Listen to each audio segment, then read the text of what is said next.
Bismillahirrahmanirrahim. Assalamualaikum warahmatullahi wabarakatuh. Alhamdulillahi rabbil alamin. Wassalatu wassalamu ala rasulillahil karimil amin.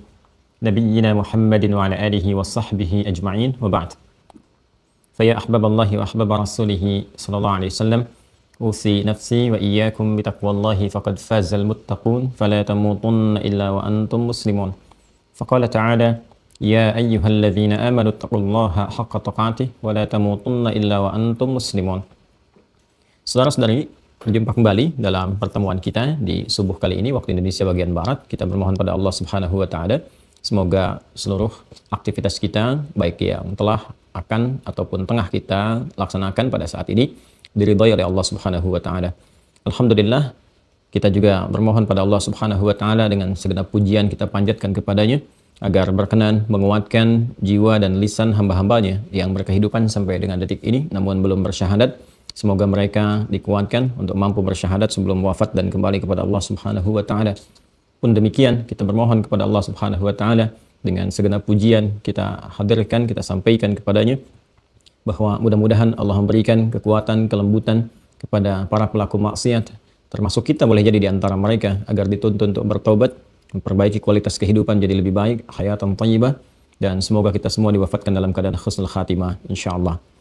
Baiklah, kita akan mencoba melanjutkan bahasan kita di pertemuan subuh kali ini waktu Indonesia bagian barat, dan boleh jadi juga berdasarkan waktu di tempat Anda terhubung dengan saluran kami pada saat ini dengan meneruskan kembali keterangan petunjuk Rasulullah SAW yang termaktub dalam kitab Sahih Al-Bukhari yang dihimpun oleh Imam Al-Bukhari di topik kedua dari 97 topik yang beliau tuliskan dalam kitab sahih beliau, yaitu di Kitabul Iman.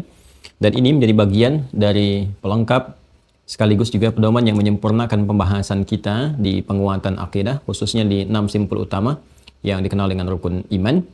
Dan dari itu saya meminta kepada teman-teman semua, khususnya mahasantri di Mira, untuk menjadikan setiap topik bahasan kita menjadi bagian pelengkap dari kurikulum. Anda sudah kami sampaikan tentang formulasi dari kurikulum kehidupan yang tertuang dari mulai bab akidah sampai dengan goalnya ke akhlak. Mohon formulasi itu senantiasa dihadirkan, Anda buatkan sendiri senyaman mungkin seperti apa yang telah kami isyaratkan. Lalu bagian-bagian tertentu yang kami sampaikan dari pelengkap-pelengkap kajian, khususnya keterangan Rasulullah SAW, langsung dimasukkan ke dalam poin-poin yang menjadikan kita bisa maksimal dalam menghadirkan dan menguatkan cahaya iman kita. Di beberapa poin sudah kita hadirkan di pertemuan-pertemuan yang lalu. Kita sudah berlatih tentang bagaimana mengoptimalkan sikap malu sebagai pancaran dari keimanan kita. Malu agar tidak kita terjebak dalam perbuatan maksiat. Malu kalau tidak optimal dalam beribadah kepada Allah Subhanahu wa taala, dan kita bisa terapkan itu prakteknya dalam membandingkan dengan orang-orang yang telah optimal ibadahnya, sehingga itu menjadi motivasi yang kuat bagi kita untuk meningkatkan ketakwaan kepada Allah. Kita juga sudah belajar bagaimana cara menjaga lisan, menjaga tangan, pun demikian juga dengan sikap berbagi. Lebih daripada itu, kita juga sudah mempelajari tentang bagaimana mendapatkan halawatul iman, kenikmatan iman, dengan 3 tips utama yang dicontohkan oleh kaum Ansar dengan detil-detil pembelajaran yang telah kita uraikan di pertemuan yang lalu. Saat ini kita akan masuki topik yang baru, teman-teman sekalian, yaitu keterkaitan dengan pembahasan yang lalu. Bagaimana saat kita konsisten menunaikan cara-cara, detil-detil, kan, langkah-langkah supaya bisa menguatkan iman dan meningkatkan ibadah, saat yang bersamaan ada ujian-ujian besar yang bisa menggoncang bahkan sampai ke titik akidah, ya titik keimanan, dan boleh jadi ada level-level tertentu yang kita sulit menghindar di dalamnya. Seperti apa cara mengatasinya? Nah, ini bab ini yang akan kita ulas di kesempatan kali ini. Sebelum masuk kepada babnya, izinkan kami merinci dulu beberapa bahasan yang kita telah uraikan supaya bisa optimal kita jalankan dalam kehidupan. Jadi kita telah berusaha menghadirkan tentang kurikulum nabawi. Kan? Kurikulum nabawi yang dimaksudkan di sini adalah pedoman pendidikan yang diarahkan langsung oleh Nabi sallallahu alaihi wasallam dalam hal peningkatan iman. Ya. Peningkatan atau penguatan iman, kan, yang diharapkan bisa menghadirkan amal saleh dalam kehidupan.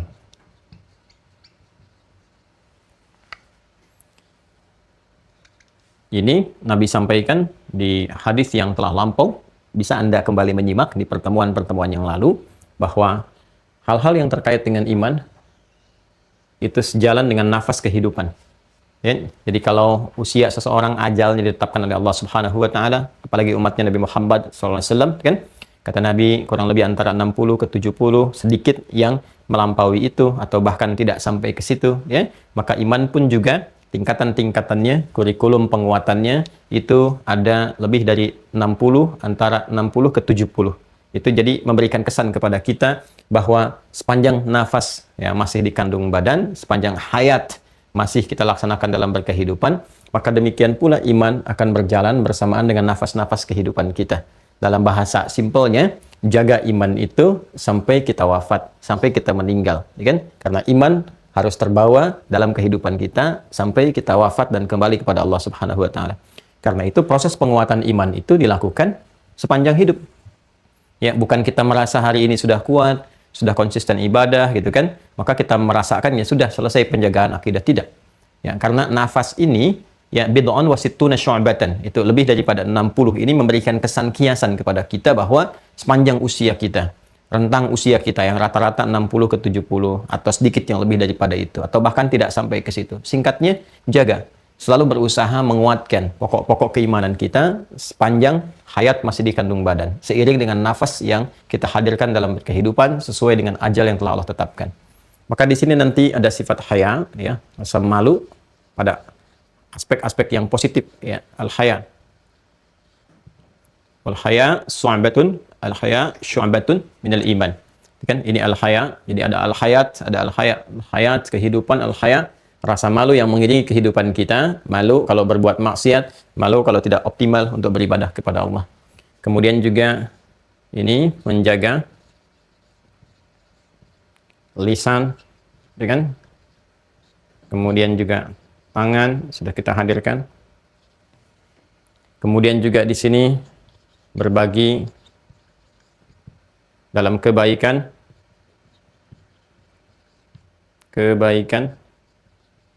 baik yang bersifat materi, kan, ataupun immateri. Kalau yang ini kita sudah pelajari tentang share makanan, dicontohkan tuh makanan, tapi bukan berarti harus fokus kepada makanan, ya. Bisa jadikan yang sifatnya materi, bisa makanan, bisa bahan pokoknya, ya kan? Sembako, bisa jadi juga boleh jadi uangnya, bisa jadi pakaian dan sebagainya, turunan-turunannya, ataupun yang sifatnya juga immateri, ya. Kedamaian, ketentraman, ya. Ifsya'us salam, taqra'us salam, ya, Anda menyampaikan salam, menghadirkan sapaan-sapaan kebaikan. Ini bagian-bagian yang kita telah hadirkan juga. Kemudian di situ diharapkan kita mendapatkan halawatul iman, ya, adalah puncak kenikmatan iman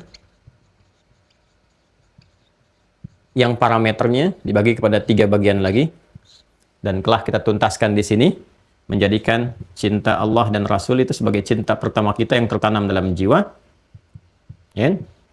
Kemudian cinta sosial kita ditambatkan berdasarkan Allah dan Rasul, ya. Tidaklah seseorang an yuhibbal mar'a, ya kan? Tidaklah seseorang mencintai orang lain atau lingkungan atau sekitaran dia kecuali la yuhibbuhu illa lillah, kecuali cintanya itu dasarkan kepada Allah dan Rasulnya. Kemudian dia juga punya rasa benci untuk terjebak pada, ya, keburukan terhadap hal-hal yang dilarang, ya, terhadap segala hal yang dilarang. Dasarnya tetap yang pertama ini, Allah dan Rasulnya, ya. Jadi ini yang coba kita berlatih, menjadikan cinta kepada Allah dan Rasul sebagai yang paling utama, pondasi kita dalam beramal, beraktivitas, berperilaku. Nah, tentunya ini juga nanti punya detail yang telah saya terangkan dulu. Bagaimana menghadirkan cinta kepada Allah dan Rasul itu dengan cara mengeluarkan kurikulum kehidupan yang telah disampaikan oleh Nabi dari bangun tidur sampai tidur lagi, kita keluarkan satu persatu. Kemudian dari sini ada pancaran kita bersikap, otomatis kalau sudah nomor 1 hadir, nomor 2 otomatis sudah terbawa dengan sendirinya. Dan nomor 3 pun akan mulai muncul, terasa, karena lawan dari saleh itu salah. Orang yang menjadikan Allah dan Rasul sebagai tahapan dalam bersifat dan bersikap, sudah otomatis itu pasti saleh. Ya kan? Karena saleh itu baik, sedangkan Allah maha baik. Jalannya ke situ. Lawan dari saleh itu salah. Otomatis kalau sudah saleh, maka tidak menyukai yang salah. Demikian sebaliknya. Nah ini, kalau kita ingin melihat seperti apa kurikulumnya untuk mendapatkan ini, kenikmatan ini, maka kita diminta belajar dari Ansar, ya, meneladani ya, kaum Ansar. Nah, kita telah belajar sampai saking pentingnya ini untuk menguatkan iman, sampai Nabi mengatakan, kalimatnya ayatul iman, hubbul ansar. Di antara tanda-tanda yang mampu menguatkan iman, menjalin kekuatan cinta kepada Allah dan Rasulnya, adalah mencintai ansar. Sedangkan cinta itu menghadirkan rasa, mengikuti kepada apa yang dicintai, gitu kan? Dan menyenangi segala yang terkait dengan yang dicintai itu. Jadi kalau ansar pernah mempraktikkan perilaku mulia, sifat-sifat baik dan sebagainya, maka rasa cinta kita, ya, yang tanda itu menguatkan iman, diikuti apa-apa yang pernah komitmen mereka di dalamnya. Ya, di antara kurikulum ansar itu, cara menguatkan iman, hal-hal detil amalan ansar, ya, yang telah kita hadirkan juga di pertemuan yang lalu. Ya, apa itu? Singkatnya, bagaimana mereka bisa meningkatkan takwa kepada Allah, ya, dengan berkomitmen. Ini yang komitmen ini teman-teman sekalian yang paling penting. Dalam menjaga takwa ini, yang mereka wujudkan lewat baiat, sumpah setia kepada Nabi Sallallahu Alaihi Wasallam, ya, untuk bisa berkomitmen mengikuti ajarannya, menolong dan menjaganya. Nah, ini kurikulum ini yang bisa kita dapatkan dari baiat Ansar kepada Rasulullah SAW, khususnya saat peristiwa baiat Aqabah yang kedua, yang 75 orang itu, dan dari 75, 73 laki-laki, 2 perempuan, mengeluarkan 12 yang terbaik. Di situ kemudian Nabi menyampaikan beberapa hal yang terlarang. Jadi dengan mengetahui lawannya, maka kita bisa menghadirkan, ya, contoh-contoh kebaikan yang didapatkan. Kalau kita ingin mengetahui sebuah definisi, kan ada 3 caranya. Ya, didefinisikan langsung sesuai dengan konteksnya. Ya, apa itu bisa, kan? Bisa itu kita definisikan sesuai dengan konteksnya. Misalnya bisa adalah satu kemampuan yang hadir di dalam diri kita untuk mengerjakan satu hal tertentu. Tapi kalau kita tidak mengetahui itu, maka bisa dicari lawannya. Ya, maka apa artinya bisa, gitu kan? Kita tahunya lawannya tidak mampu. Maka dari tidak mampu ini kita mengetahui bisa, kan? Dan seterusnya. Demikian pula, kalau kita ingin mengetahui kebaikan-kebaikan, ini meneladani ansor. Maka kalau kita hadirkan kata teladan, biasanya kan lebih kepada konteksnya positif. Aspek-aspek positif, kan? Nah, dengan mengetahui lawannya itu, gitu, lawan bidadhihi ya ta'raful haqiqah. Dengan mengetahui lawannya, kita mengetahui esensi. Ya, apa lawan dari siang? Malam. Apa lawan dari hitam? Putih, gitu kan? Dan seterusnya. Maka di sini Nabi SAW menghadirkan hal-hal yang diharamkan itu untuk menunjuk pada 2 hal sekaligus. Satu, mengetahui lawannya. Yang kedua, menghadirkan bahwa ini benar-benar yang harus dihindari. Hal-hal pokok ini. Ya, baik itu syirik, ya, kemudian juga, ya, pencurian, kan, mengambil hak orang lain dengan hal yang tidak dibenarkan. Mencuri, membunuh, kan? Zina, masuk buhtan di sini, ya, perdukunan, dan maksiat pada umumnya. Nah, kemarin kita sampai di pembahasan ini. Jadi kalau kita ingin mendapatkan kenikmatan iman, kan? Di antara kurikulum nabawinya, Masya Allah, terperinci sekali. Ini yang paling pokoknya nih. Jaga iman itu sepanjang hayat, sepanjang hidup. Perhatikan cara kita memahaminya, ya. Perhatikan baik-baik. Kalau kita ingin selamat, mendapatkan rahmat Allah, kan di kurikulum kehidupan di ujungnya, yang pernah saya tuliskan, saya buatkan, kan ujungnya rahmat Allah, kan? Baik berkah di dunia, ataupun saat selamat di akhirat, kan? Selamat saat di akhirat. Maka kembali, jaga iman. Bagaimana menjaganya? Sepanjang kehidupan. Isyaratnya, bid'un wasituna syu'batan. Kan? Lebih daripada 60 cabang. Sedangkan usia kita pun rata-rata lebih daripada 60. Baik sampai ke 70 atau lebih, atau bahkan boleh jadi kurang daripada itu. Ya, dari sini dalam menjaga itu ada poin-poinnya. Ini kita tunjukkan 1, 2, 3, dengan 4, ya, kemudian 5. Dari sini dari 5 ini pun kalau kita ingin maksimal mendapatinya, terus berlatih dengan baik, dapat kenikmatan iman.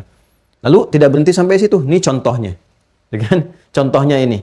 Kalau kalian bisa dapatkan contoh ini, maka kehidupannya akan nikmat luar biasa seperti orang-orang dulu nikmat. Dan kenikmatan itu menebarkan aura positif bagi lingkungan. Bukankah interaksi antara Ansar dengan Muhajirin ketika ditempa, ya, dengan simpul iman yang kuat, Muhajirin 10 tahun ditempa oleh Rasulullah sebelum hijrah, ya kan? Dikuatkan bagaimana akidahnya, kekuatan kebaikannya. Ansar juga belajar sebelum Nabi datang. Ya, mereka ada orang yang datang duluan, berbaiat kepada Rasulullah, menebarkan aura positif. Setelah dilatih sedemikian rupa, begitu Nabi hijrah, dipraktekkan semuanya, apa yang terjadi? Bukankah dari Yathrib menjadi Al-Madinah, Al-Munawwarah? Ya, suasananya kota penuh dengan peradaban, yang konflik bisa selesai, ya kan? Kemudian resesi bisa teratasi, ekonomi jadi membaik, pancaran peradabannya semakin kuat, Jadi menghadirkan suasana kebaikan yang luar biasa. Kalau Anda cari orang jujur ada di situ, paling dermawan ada di situ, senang membantu ada di situ. Maka semuanya bercahaya. Suasana kota yang bercahaya disebut Al-Madinah Al-Munawwarah. Dan sampai sekarang kisahnya abadi dan keteladannya pun abadi. Bukan sekedar kisah. Karena ada kisah-kisah yang abadi, tapi keteladanannya terhenti. Ini berbeda. Ya, keteladanannya abadi sehingga dia tidak hanya menghadirkan sebuah kisah yang menjadi tontonan, tapi menjadi kurikulum yang dihadirkan sebagai tuntunan. Jadi setiap masa, setiap era, setiap generasi berpotensi mendapatkan kemuliaan serupa sesuai dengan eranya jika mengikuti ini. Nah, kemudian kalau kita ingin tanyakan bagaimana caranya, maka di pembahasan kemarin ini komitmennya. Jadi hal pertama yang harus kita hadirkan komitmen dulu. Baiat dulu tuh sama ajaran-ajaran Rasulullah. Ya, komitmen, benar-benar kita akan melakukan. Kan kalimatnya sederhana, kalau sahabat disampaikan, mereka katakan, sami'na wa ata'na. Sami'na wa ata'na. Kami dengar, kami taati. Ya, sesuai dengan kemampuan kita, karena Allah tidak menguji di luar batas kemampuan. La yukallifallahu nafsan illa wus'aha. Maka, ini yang paling pokok, yang paling dasarnya. Ini. Ya, kalau kita ambil dari bawahnya kan, dari bawahnya, sudah, tahan dari maksiat. Jaga komitmen untuk nggak bermaksiat dulu. Dari ujung kepala sampai ujung kaki. Ya, kemudian, akan ada level-level ini ke atas nih. Yang ini bisa meredupkan cahaya iman atau mengakhirinya seketika. Hati-hati, perdukunan. Ini bisa meredupkan cahaya iman atau bahkan mengakhiri. Kalau menghadirkan syirik, itu sudah. Habis tuh. Hilang cahayanya total, jadi gelap itu. Jadi kalau sudah syirik itu, nanti Anda mau haji, mau umroh berkali-kali, mau macam-macam syirik, terjebak pada itu gugur seketika. Habitat a'maluhum. Habis ketika. Sama dengan kufur. Hati-hati ya, sekarang kan tipis sekali itu, tipis. Bahkan Nabi sudah menyampaikan dari dulu sebagai peringatan bagi kita, hati-hati. Ada orang-orang yang yusbihu mu'minan wa yumsi kafira. Ya, pagi-paginya beriman, nggak sadar, sore-sore dia sudah kufur. Ya, hati-hati. Dan sekarang tipis sekali. Nanti kita contohkan detil-detil tertentu yang boleh jadi itu kemasan-kemasan tertentu yang boleh jadi menghadirkan ini, sifat-sifat yang sudah diantisipasi sejak dulu oleh Nabi SAW. Ya. Kemudian teman-teman sekalian ini, dari zina, dari mencuri, dan sebagainya itu meredupkan cahaya. Jadi jaga ini semua. Nah, yang paling menarik adalah, tentu penjagaan ini tidak akan berjalan begitu saja. Artinya ya normal-normal saja gitu. Tidak. Ya, setiap tahapan dari ujian itu kan akan levelnya naik. Ya kan, menyesuaikan dengan tingkat ketaatan kita. Karena setan kan nggak mungkin ya menghadirkan setan yang besar untuk menggoda orang yang kecil. Ya kan? Kalau imannya redup, ya nggak mungkin setannya levelnya pangkat-pangkat jenderal misalnya. Ya kan? Atau kolonel, paling-paling yang diutus yang bawah-bawahnya, itu kan yang kopral dan sebagainya, itu level-level untuk menggoda. Ini ilustrasi saja. Ya, tapi kalau orangnya kuat imannya, bagus imannya, ya setan juga akan menyesuaikan. Ya, bagaimana untuk bisa menyesuaikan orang seperti ini, cara masuknya bisa berbeda. Dia punya khutwat, langkah-langkah yang strategis dari A sampai Z-nya, sampai cadangan-cadangannya. Ya, jamaah dari kata khutwah, langkah-langkah strategis. Jadi kalau kita bikin skripsi, ya, tesis atau disertasi, kan kita bikin khutbah dulu tuh. Ya, kerangka pembahasan dari mulai poin A, B, cara berpikirnya bagaimana. Ya, kemudian juga mushkilatul bahath. Ya, ada rumusan pembahasannya seperti apa, gambarannya bagaimana, referensinya apa. Itu disebut khutbah. Ya kan? Langkah-langkah mengerjakannya disebut khutbah. Kalau punya alternatif disebut khutwat. Nah, setan itu udah sampai khutwat tuh. Allah sampaikan kepada kita. Di Quran surah kedua Al-Baqarah ayat 168. Ya, paling kanan agak sedikit ke bawah. Ya ayyuhan nasu, ada ayatnya. Ya ayyuhan nasu kulu mimma fil ardi halalan thayyiban. Quran surah kedua Al-Baqarah ayat 168. Ya ayyuhan nasu kulu mimma fil ardi halalan thayyiban wa la tattabi'u khutuwatis syaitan. Itu pakai khutuwat. Ya. Wa la tattabi'u khutuwatis syaitan. Ya. Seperti ini. Jamak dari kata khutwah. Khutwah. Seperti ini. Ya. Ini punya korelasi dengan kata khutbah. Konsepsinya. Ini konsepsinya. Konsepsinya. Ini langkahnya. Langkahnya. Sebetulnya sampai sini ini masih netral. Ya, masih netral. Bisa positif, bisa negatif. Kita bikin khutbah, ya, konsepsi kerangka penulisan untuk skripsi, ya, tesis disertasi ini masih khutbah. Kita punya khutwatil haya, langkah kehidupan yang akan ditempuh, ya, itu masih netral sebetulnya. Nah, tapi ketika dilekatkan dengan sosok, ya, atau sifat yang buruk yang menghadirkan was-was, di sini syaitan, maka ini otomatis jadi negatif. Ya. Nah, ini menarik ya teman-teman. Sedikit saja, sedikit saya detilkan sedikit sebelum kita masuk ke sini. Karena ini yang penting untuk menghadirkan akar pemahaman sebelum kita mengaji hadis yang akan kita baca. Kalau kita nggak paham ini akan menjadi kajian biasa gitu. Ya, informasi saja, informatif sifatnya, ya mau nyiapkan silakan, enggak juga enggak. Tapi kalau kita paham ini dengan baik, nanti ada langkah-langkah strategis yang kita siapkan. Perhatikan baik-baik. Ini yang paling menariknya, di sini konsepsinya khutbah. Ini langkahnya khutbah. Ini jamaknya khutwat. Kalau ini baru konsep, ini sudah akan ke tahap eksekusi. Satu langkah. Tapi kalau dijamakkan khutbah menjadi khutwat, maka ini langkahnya sudah bukan satu langkah lagi, sudah dengan alternatif, dengan cadangan dan sebagainya. Langkah-langkah strategis, ya, dengan planning yang sudah jelas, ya, dan mapping yang sudah terukur dari angka strategi A, B, C dan sebagainya. Ya, nah ini jamaknya khutwat. Nah, Allah Subhanahu wa taala menghadirkan strategi setan untuk menggoda anak cucu Adam dan memalingkan mereka dari misi utama sebagai khalifah di bumi untuk beribadah kepada Allah Subhanahu wa taala dengan was-was yang dihadirkan, dibisikkan kepada jiwa anak cucu Adam. Itu langkah strategi setan itu disebut langsung oleh Allah dalam Al-Qur'an dengan kata khutwat bentuk jamak.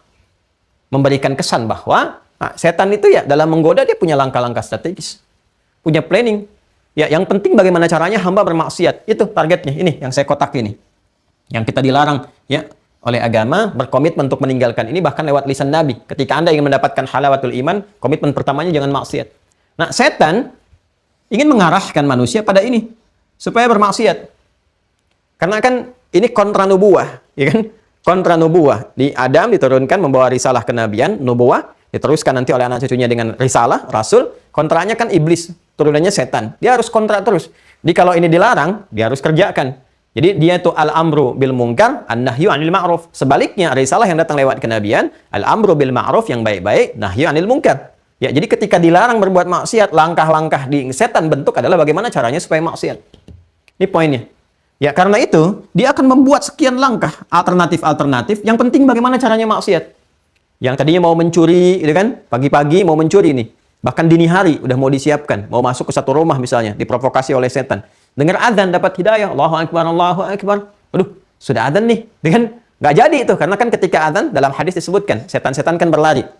Fafarash syaitan wa alaihi dhurat, jadi kan dia berlari sambil terbirit-birit, kan? Nah, cuman kan setelah adzan dia balik lagi. Jadi begitu dengar nggak jadi nih.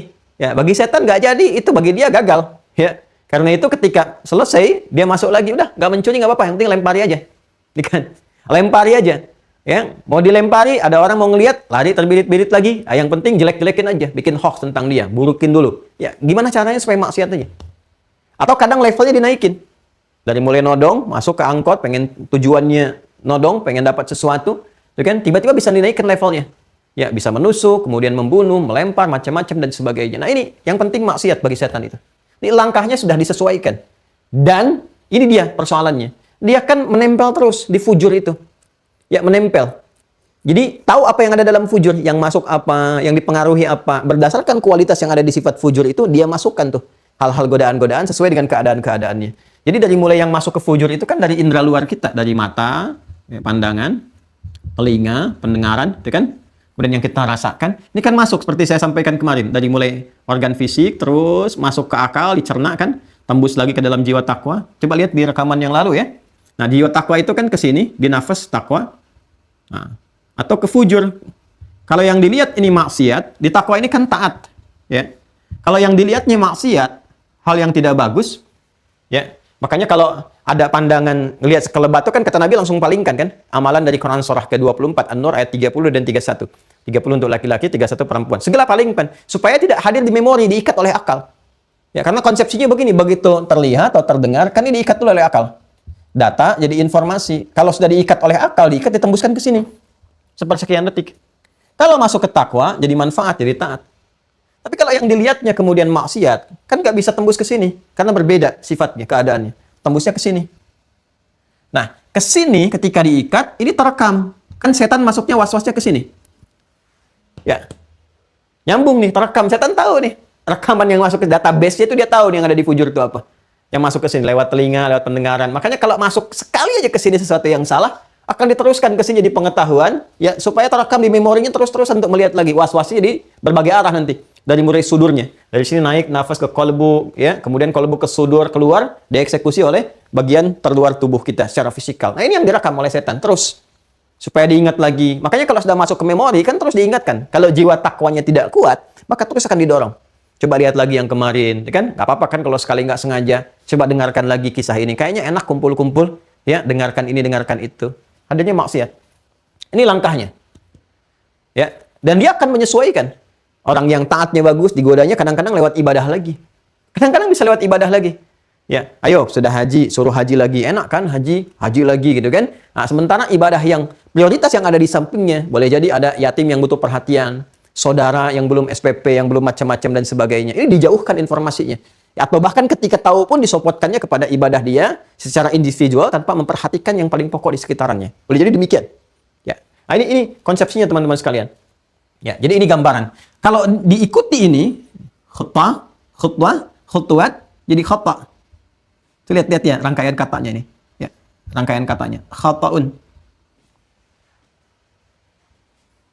Kalau banyak dilakukan, ya, perbuatannya nanti akhta. Kalau diikuti, jadi salah. Yang mengikutinya perbuatannya jadi akhta. Ya, akhta'a yukhti'u. Perhatikan ya. Awas nih. Ini konsepsinya khutbah. Ini langkahnya khutbah. Jamaknya khutwat. Kalau diikuti langkah setan bermaksiat ini jadi kesalahan. Khata'. Baik ya? Saya bicara sifatnya salah. Perbuatannya disebut su namanya. Ya kan? Inna nafsa la'ammaratum bisu. Seperti pernah saya terangkan. Perbuatan dari kesalahan ini disebut akhta'a namanya. Ya, khata', akhta'a. Kalau banyak dikumpulkan, khata' banyak dikumpulkan, nih jadi khataya. Fokus, ya. Jadi pelan-pelan sampai kita mengerti apa yang kita lakukan selama ini. Ulang ya, ulang. Ini langkah strategisnya, konsepsinya khutbah. Ketika akan dieksekusi berupa langkah, khutbah.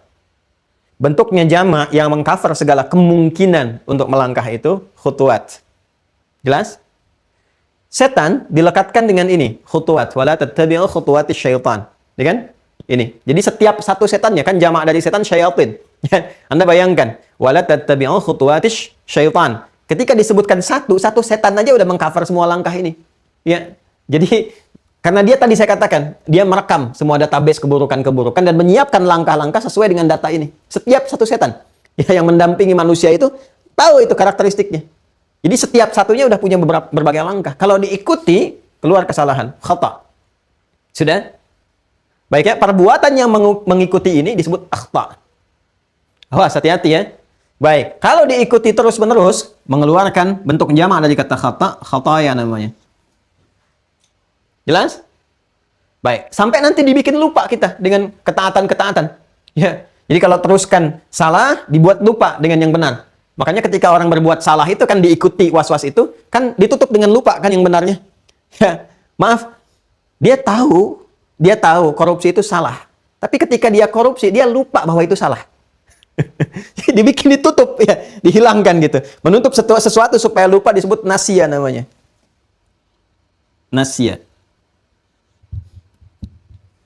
Ya. Dia salah, akhta'a. Dia lupa, nasia. Saya salah, akhta'tu. Saya lupa, nasitu. Kita salah, kita pernah salah, ya. Akhta'na. Kita lupa, nasina. Sehingga melahirkan khata' dan khataya. Baik ya? Setiap hari kita mengakui teman-teman sekalian dalam sholat bahwa terkadang ya ada kelemahan kita untuk bisa menolak was-was dari setan itu sehingga terjebak dalam kesalahan, salah lihat, salah dengar. Coba deh ya, mohon maaf sekali. Ini kan baru sholat subuh tadi kan? Ini baru ngaji nih, baru ngaji. Antara subuh ke sini saja ke mau ngaji, Anda buka online, berapa kali mata salah lihat? Itu salah dengar, salah pikiran. Nanti ke zuhur tuh sampai siang, berapa kali nih? Salah lihat, salah dengar dan turunan-turunan lainnya. Baik ya? Maka kita dalam sholat menyadari itu semua. Kita keliru. Maka saat akan sholat kita memohon kepada Allah supaya yang salah-salah yang melekat dalam mata kita, telinga kita, dosa-dosa kecil yang kadang-kadang kita nggak sadar. Ya, walaupun kecil tetap dosa gitu kan. Ya, bukan dosa-dosa besar yang harus betul-betul ditaubati dengan cara yang benar. Tapi kita merasakan ini salah tangkap, salah memahami, salah pengertian, salah menduga dan sebagainya. Lalu kita akui. Bukankah kita bermohon kepada Allah dalam iftitah itu? Di antara doanya apa? Dari 12 doa itu salah satunya yang diriwayatkan oleh sahabat Abu Hurairah di Al-Bukhari itu, Allahumma ba'id baini wa baina khataaya. Ya, ada ya pendeknya. Tuh. Allahumma ba'id baini wa baina khataaya. Ya. Nah, ya di sini nisbah, ngaku. Ya, pengakuan. Mengakui kita dosa. Ya, kita berbuat salah. Ya Allah, ini cara menerjemahkannya. Ya, ini indah terasanya kalau kita memahami ini. Ya Allah, hamba mengakui. Ya, kecilnya. Bahwa sebelum sholat ini, hamba boleh jadi membawa banyak kesalahan. Akibat terjerumus dalam mengikuti bisikan-bisikan setan. Kan? Tapi hamba pun menyadari sepenuhnya bahwa Engkau Maha Pengampun, Maha Pemaaf. Maka mohon dengan sifat pemaafmu dan ampunanmu itu, ya Allah, mohon jauhkan antara hamba dan kesalahan-kesalahan yang hamba perbuat akibat mengikuti itu langkah-langkah setan itu.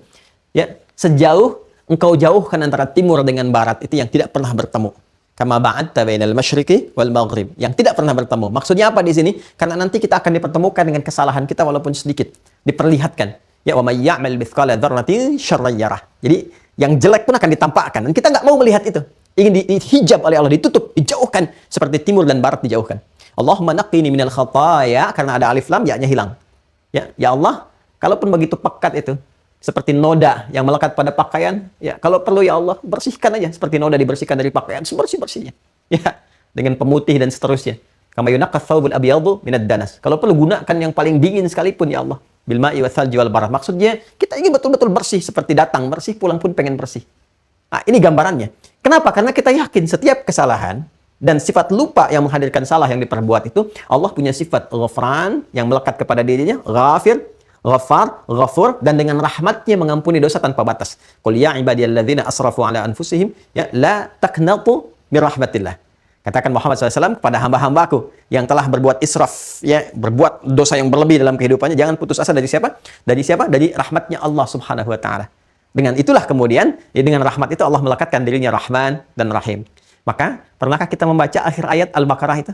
Quran surah kedua ayat 286, ya kan? La yukallifullahu nafsan illa wus'aha laha ma kasabat. Ya, kalau benar ujian dilakukan, Allah tidak menguji dengan perintah, dengan larangan kecuali sesuai dengan kemampuan hamba. Kalau benar ditunaikan perintah, dijauhi larangan, dia dapat pahala. Laha ma kasabat. Wa 'alaiha maktasabat. Kalau dia bergeser malah mengikuti tuntunan setan, berpeluang berdosa. Ya, maka sebelum dosa itu kemudian terbawa sampai ke akhirat, hapuskan dengan bermohon kepada Allah. Rabbana la tu'akhidna in nasina, ini nasya, au akhtana. Jelas? Ya kan? In nasina au akhtana. Ini. Rabbana wa la tahmil 'alaina isran kama hamaltahu 'ala alladhina min qablina. Rabbana wa la tuhammilna ma la taqata lana bi wa'fu 'anna. Al-'afwu. Kan? Waghfir lana. Ghafir, ghaffar, dan ghafur. Warhamna, rahim, rahman. Anta maulana fansurna 'alal qaumil kafirin. Ini gambarannya, teman-teman sekalian. Jelas ya? Nah, ini saya ingin berikan gambaran bagaimana langkah-langkah strategik yang disiapkan oleh setan untuk menggoda setiap anak cucu Adam agar dia bergeser dari ketaatan kepada apa? Maksiat. Nah, ada kalanya seperti kita bahas terdahulu, setan tuh nggak langsung masuk kepada diri kita secara pribadi. Ya. Dia kan punya 3 cara. Pada diri kita langsung, dibisikkan pada jiwa lewat fujur itu, was-was. Kalau nggak tembus itu, lewat sekitaran yang terdekat. Di keluarga misalnya, siapa? Seperti kisah Nabi Ibrahim itu kan, yang dari situ melahirkan syariat lontar jumrah. Ketika akan menunaikan syariat perintah Allah, ya, untuk menyembelih, menghadirkan risalah kurban itu, yang dicontohkan pertama melalui putranya, yang diganti kemudian, ya, sebagai gambaran wujud ketaatan dulu, ya kan? Ya, mau nggak nih menghadirkan cinta kepada Allah, lebih dibandingkan dengan cinta terhadap apapun. Dikerjakan oleh Nabi Ibrahim, ya, atas motivasi, supportnya juga dan kekuatan Nabi Ismail alaihissalam. Ya, setelah itu apa yang terjadi? Yang terjadi diganti kan, ya, dengan satu hewan, kibshin azim, ya, kibas yang besar, sembelihan yang besar, menunjukkan kualitas terbaik kalau kita mau berkorban. Ya, tapi prosesnya tidak hanya semudah langsung korban begitu, tidak. Ke Nabi Ibrahim dulu, kan? Kuat beliau datang ke terdekatnya, ya, ke istrinya dulu, ya, Sayyidah Hajar, digoda, dikuatkan lagi, lontar lagi kan, ke yang paling jauh, ke Ismailnya, dan seterusnya. Ya. Maka demikian adanya, 3 langkah itu ditempuh. Kadang-kadang kita sudah kuat. Keluarga dekat kita kuat. Persoalannya adalah lingkungan sekitaran. Ini dibuat kompleks di situasinya. Kita pribadi sudah baik menjaga ketaatan. Keluarga sudah kita jaga. Tapi kita tempat tinggal, ya, tempat kita menetap, kita, keluarga kita, tempat tinggal kita, setan masuk mengakumulasi yang ini. Digoda, bahkan dengan segala perangkat kehidupannya. Jadi, Mulai apa yang kita saksikan dari orang-orang berinteraksi, perilaku mereka, bahkan perangkat-perangkat hidup yang sudah ada, ya. Ini semua yang kita interaksikan dalam kehidupan kita bersama keluarga ini sudah mulai mengganggu nih. Bukan hanya menghadirkan satu jenis maksiat, tapi mengakumulasikan ini. Syiriknya udah banyak, pencuri di mana-mana, ya kan? Membunuh seenaknya untuk mendapatkan apa yang diinginkan, menyingkirkan, menyungkurkan, ya perdukunan di mana-mana, menyebar sedemikian rupa, seakan kembali ke masa jahiliyah, bahkan lebih parah dibandingkan dengan itu. Ya, saya sering gambarkan Fir'aun itu Fir'aun-Fir'aunnya, dia bunuh anak itu, setiap yang lahir, kalau lahir laki-laki dieksekusi, kalau dikhawatirkan terjadi seperti yang dukunnya pernah ramalkan, bahwa akan ada satu anak yang menghancurkan kerajaannya, lalu dari situ justru setan masuk untuk memprovokasi. Alih-alih mendapatkan hidayah, tapi karena lewat dukun, ya jadi sesuatu yang buruk akhirnya. Jadi setiap ibu yang mengandung, dampingi. Ada yang mengawasinya, ada intelnya sekaligus algojonya. Begitu lahir, kelihatan laki-laki langsung disembelih di hadapan ibu yang baru melahirkannya. Itu gambaran di Quran surah kedua, Al-Baqarah ayat 49. Kalau perempuan masih diberikan kesempatan, silakan hidup. Wa yastahyuna nisa'akum, silakan. Ya. Wa idh najjaynakum min ali fir'auna yasumunakum su'al 'adzab yudzabbihuna abna'akum wa yastahyuna nisa'akum. Jadi Fir'aunnya ya bertindak seburuk-buruknya, sekejam-kejamnya, tapi di antara kekejaman yang terjadi pada yang bersangkutan itu dan koleganya, dia masih membiarkan yang perempuan hidup. Jahiliyah sebaliknya. Jahiliyah sejahiliyah-jahiliyahnya tungguin dulu sampai lahir. Kalau lahir perempuan, dilawan dari Fir'aun itu jahiliyah. Ya, umatnya Abu Jahal dan kawan-kawannya itu. Ya, jadi kalau lahirnya perempuan, itu kalau ada ibu, mohon izin maaf ya Bu ya kalau mengisahkan tentang ini. Itu seorang ibu yang tengah mengandung itu di samping tempat tinggalnya udah disiapkan satu lubang kuburan. Anda bayangkan. Memang tegangnya luar biasa. Jadi kalau lahir laki-laki, mereka senang, langsung semangat. Wah, ini mulia keluarga itu. Tapi kalau lahir perempuan, langsung dikubur di lubang itu. Dia katakan aib. Jadi ini lawan paradoks ya langsung yang perbuatan Fir'aun. Kalau Fir'aun lahir perempuan, boleh laki-laki eksekusi. Ini sebaliknya. Lahir laki-laki hidup, perempuan eksekusi. Nah, sejahiliyah-jahiliyahnya jahiliyah, dia masih memberikan kesempatan. Kalau laki-laki, boleh. Fir'aunnya masih berikan kesempatan. Tunggu dulu lahir, baru dieksekusi. Dilihat, diputuskan berdasarkan tradisi buruk mereka. Bayangkan, ada zaman, ada orang-orang yang nggak peduli siapa yang lahir. Sebelum lahir, bahkan sudah dieksekusi. Aborsi aja nih. Ya kan? Udah nggak boleh lahir pokoknya. Dia nggak peduli mau laki-laki mau perempuan. Jadi Fir'aun jadi tungguin dulu sampai lahir. Jahiliyah sejahiliyah-jahiliyahnya ditunggu dulu sampai lahir. Ada manusia ya di era satu masa, satu zaman yang melebihi batas kezaliman Fir'aun, batas kezaliman umat jahiliyah. Nggak peduli mau laki-laki nggak perempuan, pokoknya nggak boleh lahir. Ya. Nah, ada satu tiba masa yang seperti itu menyebar. Pembunuhan dianggap seperti biasa, jadi berita biasa. Syirik di mana-mana dan sebagainya. Dan dia tinggal di lingkungan yang seperti itu. Ya, kita alhamdulillah nih, kita melihat ada tanda-tanda demikian, kita masih bisa bertahan ibadah, lingkungan nyaman dan sebagainya. Tapi ada satu kondisi yang memang lingkungan seperti itu sudah menyemarak. Yang bahkan kayaknya kalau nggak ikut hal-hal demikian, ya kan, malah jadi menghadapi lingkup banyak yang seperti ini. Ya, orang-orangnya, interaksi mereka, bahkan jadi terbalik ini. Dianggap tidak toleran, tidak setia, tidak ikut tradisi, tidak ikut macam-macam. Ini dalam kondisi seperti ini apa yang harus dilakukan? Ya, atau minimal skala kecil daripada ini. Kita yang satu tempat, kita ingin menjaga maksiat, maksiat kan lawannya taat. Kalau menjaga maksiat itu, ya boleh jadi juga bukan berarti maksiat secara langsung ada di situ. Ya, tapi boleh jadi juga lawan dari itu sulit dilakukan. Lawan dari maksiat itu taat. Sholat itu taat, tidak sholat tidak taat. Kan? Baca Quran itu taat, tidak baca Quran tidak taat. Anda tinggal di lingkungan yang mau sholat susah. Anda tinggal atau bekerja di pekerjaan yang mau sholat itu susah. Kan? Mau baca Quran itu susah, dan sebagainya. Ketika menghadapi situasi semacam ini, bagaimana solusinya? Yang ini sudah kita bahas dalam hijrah. Kan? Wal muhajir, kan? Dan orang yang berhijrah itu, kan? Adalah orang-orang yang berhijrah, man hajara ma nahallahu anhu. Yaitu orang yang berhijrah, berpindah dari satu kondisi kepada kondisi lain yang mendekatkan dirinya dengan Allah Subhanahu wa taala. Jadi persoalannya kalau cuma kita bekerja di tempat yang sekiranya menyulitkan kita ibadah, cari pekerjaan lain yang mendekatkan kita dengan Allah. Itu hijrah. Ya, kita tinggal di lingkungan yang sekiranya menjauhkan kita dari Allah, cari tempat lain yang mendekatkan kita kepada Allah. Tapi kalau sudah kompleks seperti ini di mana-mana, apa yang kita lakukan? Dan biasanya kalau sudah Nabi sampaikan demikian, nah itu akan tiba kita kepada masa itu. Ya, masa-masa di mana kemaksiatan itu banyak berkumpul di sekitaran. Ya, kayaknya kemudian berkumpul. Mereka menyinergikan satu dengan yang lainnya, mengelompok, membangun kekuatan untuk bermaksiat dan seterusnya. Seakan-akan sehingga setiap langkah itu ya sulit menemukan tempat-tempat baik dan seterusnya. Seperti apa kita bisa menjaga kekuatan iman dan akidah seagama kita dalam kondisi demikian saat kita bahkan baru berlatih untuk berkomitmen kepada ajaran agama seperti Ansor melakukannya. Nah, inilah bab yang akan kita bahas. Nah, kumpulan-kumpulan yang bisa mereduksi nilai ketaatan itu disebut dengan fitnah namanya. Kalau kita jamakkan disebut dengan fitan namanya. Fitan. Ya, ada fitnah, jamaknya disebut apa? Fitan. Maka kita akan baca sekarang babun. Satu topik pembahasan, subtopik pembahasan. Minad dini al-firaru minal fitan. Termasuk bagian dari agama, dari tuntunan ad-din, al-firaru minal fitan. Menghindar dari beragam fitnah. Menghindar dari beragam fitnah. Sudah? Saya kira sudah di-scan ini ya. Sudah di-scan dan sudah di-upload. Teman-teman tinggal download saja yang sudah terhubung kamera, di-download. Ini ada di subtopik yang ke-12, ya, halaman 26. Halaman 26. Ada ya? Bab minad dini al-firaru minal fitan. Yuk, saya tuliskan dulu. Bismillah. Ya, teman-teman sekalian, saya naikkan ke atas ya. Bab, subtopik pembahasan, minad dini al-firaru minal fitan. Nanti kita bahas hadisnya. Sengaja saya terangkan ini dulu, supaya jadi pengantar untuk menghadirkan pemahaman yang kuat tentang subtopik yang akan kita bahas. Minad dini, termasuk bagian dari ad-din. Ini sudah saya terangkan min kan, litab'id. Masih ingat di beberapa edisi sebelumnya? Saya terangkan tentang min.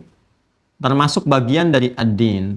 Kalau sudah disebutkan ad-din, menggunakan alif lam, itu spesifik. Ya, yang dimaksudkan Islam. Yang dimaksudkan apa? Islam. Quran surah ketiga, Ali Imran, ayat 19. Inna ad-dina, kan? Indallahil Islam. Inna dina, sungguh yang dimaksud din indallahi, di sisi Allah, maksudnya yang dibenarkan, diridhai oleh Allah itu al-Islam. Ini jelas ya? Ya, karena itu kalau sudah mengacu kepada ad-din, konsepnya yang dimaksudkan dengan Islam. Ada orang-orang yang berkeyakinan bahwa apa yang diyakininya itu sebetulnya konsepsi ad-din. Ya, sehingga kata Allah, ya sudah, kalau kamu anggap demikian, ya kamu berdasarkan din yang kamu yakini. Maka turun kemudian al-kafirun itu lakum dinukum waliyadin, kan? Apa yang kamu yakini silahkan, kalau kamu anggap itu ad-din silahkan. Tapi yang diridhai oleh Allah itu yang dimaksudkan Islam. Karena itu dikatakan kuliah ayyuhal kafirun. Hai orang-orang yang masih menutup diri dari cahaya Islam. Itu din yang sesungguhnya, ya kan? Wa may yabtaghi ghairal islami dina fala yuqbala minhu. Siapa yang mencari din selain ini, enggak akan diterima oleh Allah. Ini apa yang kita yakini ya, dari keyakinan umat Islam, dan itu bisa dikomparasikan, silahkan. Dikaji, dikomparasikan, diriset, dibandingkan sampai menemukan keyakinan yang sesungguhnya. Tapi lebih daripada itu pun la ikraha fid din, enggak dipaksa. Kalau kesimpulannya Anda bertahan dengan apa yang Anda yakini, silahkan. Nah, kita meyakini apa yang kami yakini. Dan nanti ketika pulang kepada Allah, masing-masing mempertanggungjawabkan. Sangat objektif kan ya? Baik ya? Nah, la a'budu ma ta'budun. Kami nggak bisa menyembah apa yang kalian sembah. Wala antum a'buduna ma a'bud. Demikian pula kalian pun tidak harus repot menyembah apa yang kami sembah. Dan puncaknya apa? Di akhir ayatnya, lakum dinukum. Kalau kau menganggap itu adalah ad-din yang kamu yakini, silakan. Sepenuhnya. Ya kan? Waliya dini, dan ini yang aku yakini. Ya kan? Nah, apa yang aku yakini itu innad-dina 'indallah, yang Allah tetapkan. Ini kualifikasinya, ini syaratnya, ini ketentuannya, ini ajarannya dan turunan-turunannya. Termasuk ini rasulnya. Oke? Okay? Apa itu? Islam. Nah, minad dini, jadi kalau sudah tahu yang dimaksud ini Islam, minad dini termasuk bagian dari Islam itu, ya. Ajaran dari Islam. Kalau sudah Islam, pokoknya apa? 5 kan rukunnya? Dan 5 ini dibagi 2 kan? Imma itu akidah, terkait dengan aspek keimanan. Kalau sudah akidah kan simpul iman. Ya. Yang dibuka dengan lisan kalimat syahadatin. Asyhadu an la ilaha illallah wa asyhadu anna Muhammadan Rasulullah. Syahadatin. Ya kan? Coba lihat urutannya supaya sistematis pembahasannya. Minad dini termasuk bagian dari ad-din. Ad-din itu apa? Islam. Dalilnya ini Quran surah 3:19. Innad dina 'indallahil Islam. Berarti ini diartikan termasuk bagian dari Islam. Ya kan? Islam itu Simpulnya 5 pokoknya. Dan ini dibagi 2. Satu akidah simpulnya. Berupa apa? Keimanan. Wujudnya apa? Syahadatain. Asyhadu an la ilaha illallah wa asyhadu anna Muhammadan Rasulullah. Asyhadu an la ilaha illallah. Syahadatnya menetapkan Allah sebagai Tuhan, kan? Yang layak dipertuhankan satu-satunya saja dan disembah. Nah, untuk asyhadu an la ilaha illallah ini butuh ilmu. Apa ilmunya? Quran surah ke-47 ayat 19. 47 ayat 19. Tuh lihat tuh. Ini bukan satu kebetulan, otak-atik dan sebagainya. Perhatikan, memang urutannya begini. Ini yang menerangkan ad-din. Surah 3 ayatnya berapa? 19. Ini ke Islam. Pokoknya apa? Akidah iman, kan? Akidah imannya apa? Turunan ke bawahnya syahadatain, asyhadu an la ilaha illallah wa asyhadu anna Muhammadan Rasulullah. Untuk menetapkan Allah sebagai Tuhan lewat risalahnya Nabi Muhammad. Lihat di surah ke-47, surahnya Nabi Muhammad. Ayatnya 19 untuk menetapkan ini. Ya, untuk mengetahui menetapkan Allah harus pakai ilmu. Fa'lam annahu la ilaha illallah. Ini menunjukkan ilmunya. Ilmu. Di sini muncul ilmu akidah, ilmu tauhid. Fa'lam, maka mesti mengetahui, ya kan? Mesti cari ilmu untuk menetapkan dengan kuat, dengan kokoh pada jiwa kita, la ilaha illallah, bahwa tidak Tuhan yang layak disembah dan diibadahi, ya kan, dipertuhankan kecuali hanya Allah saja. Di antara turunan ilmu ini, berarti kan harus menghadirkan informasi untuk menguatkan akidah itu. Keimanan itu kita belajar. Di antara pelajaran ini subtopiknya ke atas. Ya, nanti yang ininya yang satu lagi ke sini adalah syariat. Ya. Syariat jalan untuk kita menuhankan Allah, untuk menyembah. Karena itu ketika masuk kepada aspek syariat, wujudnya adalah berupa ibadah. Di sini ada sholat yang pokoknya, ada zakat, kan? Ada puasa, ada haji dan umrah puncaknya. Ya, di sini. Nah, jadi kalau kita katakan minad-din, min itu kan tab'id, sebagian. Ya, ad-dinnya itu Islam. Islam kualifikasinya bagi 2. Kalau enggak akidah, syariat. Ini termasuk yang mana nih akan disampaikan ini? Apakah termasuk yang akidah atau syariat? Itu maksudnya. Minad-dini as-shalah. Karena itu salat imaduddin. Termasuk bagian dari Islam, salat. Ya, karena itu salat tiangnya agama, as-salatu imaduddin. Termasuk bagian dari ad-din, zakat. Termasuk bagian dari ad-din, siyam, puasa, al-hajj wal umrah. Kalau ini bagian yang mana yang mau dibahas? Apakah bagian syariat atau bagian akidah? Karena Al-Imam Al-Bukhari menempatkannya dalam Kitabul Iman, maka yang dimaksudkan minad-din di sini adalah bagian yang ini yang pokok. Ya, kan pembahasannya di Kitabul Iman, berarti di sini, di akidah. Kalau sudah masuk akidah, berarti masuk pondasi. Bangunan semewah apapun, kalau pondasinya salah, runtuh bangunannya. Bangunan setinggi, sebagus apapun, kalau pondasinya lemah, dia terjang badai, habis. Ada angin, habis. Mau puyuh, mau topan, mau macam-macam, habis. Runtuh. Maka yang paling menentukan itu ininya, akidahnya, pondasinya. Bangunan Islam, kita punya bangunan namanya Islam. Ada pondasinya disebut dengan akidah. Di pondasi ini baru bisa dibangun tiangnya, sholat.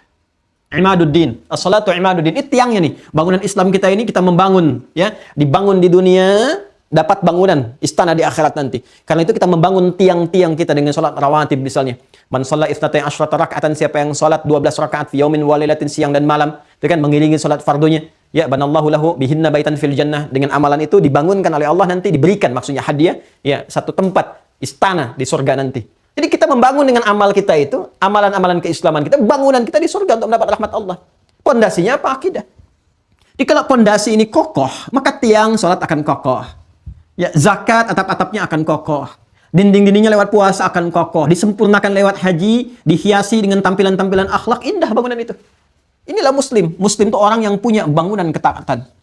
Punya bangunan ketakwaan. Pondasinya ini. Sekarang serangannya masuk ke sini nih. Nih, langsung. Syirik itu nyerangnya ke sini. Ya, syirik itu nyerangnya ke sini, bukan ke sini. Jadi kalau yang diserang ke sini, ini masih kokoh. Ini gampang sekali, tiang-tiang akan ikut kokoh. Jadi kalau ininya kuat, ya akan lemah serangan ke sini. Mau nyerang lewat sholat juga, diabaikan, udah. Tetap aja konsisten sholat. Ya, mau nyerang dengan kesibukan juga masih bisa diatur, masih sholat. Mau nyerang ke zakat, masih disiapkan, malah nambah ke infak. Kan? Mau nyerang ke puasa, ke Ramadan dipaling-palingkan, malah nambah dilatih dengan puasa sunnah. Tapi kalau ini yang sudah dihantam dengan kesyirikan, dimasukin was-was, dengan itu isu kesamaan beragama menuju pada Tuhan yang sama, cuma caranya beda-beda, ini mulai akan goyah ke atasnya. Makanya azannya pindah ke tempat ibadah yang lain, salawatannya pindah ke tempat ibadah yang lain, baca Qur'annya dibaca bukan dengan pondasi bacaan yang baik, Ya, saya pernah bahas di pertemuan lalu. Ini jahiliyah, sejahiliyah-jahiliyahnya, nggak pernah baca Quran dengan langgam-langgam yang mereka gunakan untuk musik puisi. Ya, mereka punya langgam, itu langgam musik. Ya, langgam musik, musik syair, musik qasidah. Ya, saya bisa terangkan karena kita belajar ini. Ya, kurikulum ini. Jadi qasidah disebut qasidah itu kalau terdiri dari 7 bait. Ya, bait syair. Sedangkan syair nanti, ya, dalam setiap baitnya nanti ada 2 bagian. Sadrul bait, bagian pertama, ajazul bait. Ya, dengan bagian jawabnya, jawabul jawab, bagian pertama dijawab oleh jawaban yang kedua. Kifana min dzikra habibin wa manzili bisaqil wa bainad dakhuli fahaumali. Di sini, di sini. Dibawa ke nazam juga begitu. Kalamun lafdzun mufidun kastaqim. Wasmun wa fi'lun thumma harfunil kalim. Im di bawahnya. Nyambung semua. Ya, jadi nanti ada bahrnya, rumusannya disebut dengan tawil. Nanti ada rumusnya tawil. Tawilun lahu dunal buhuri fadailu, fa'ulun mafa'ilu.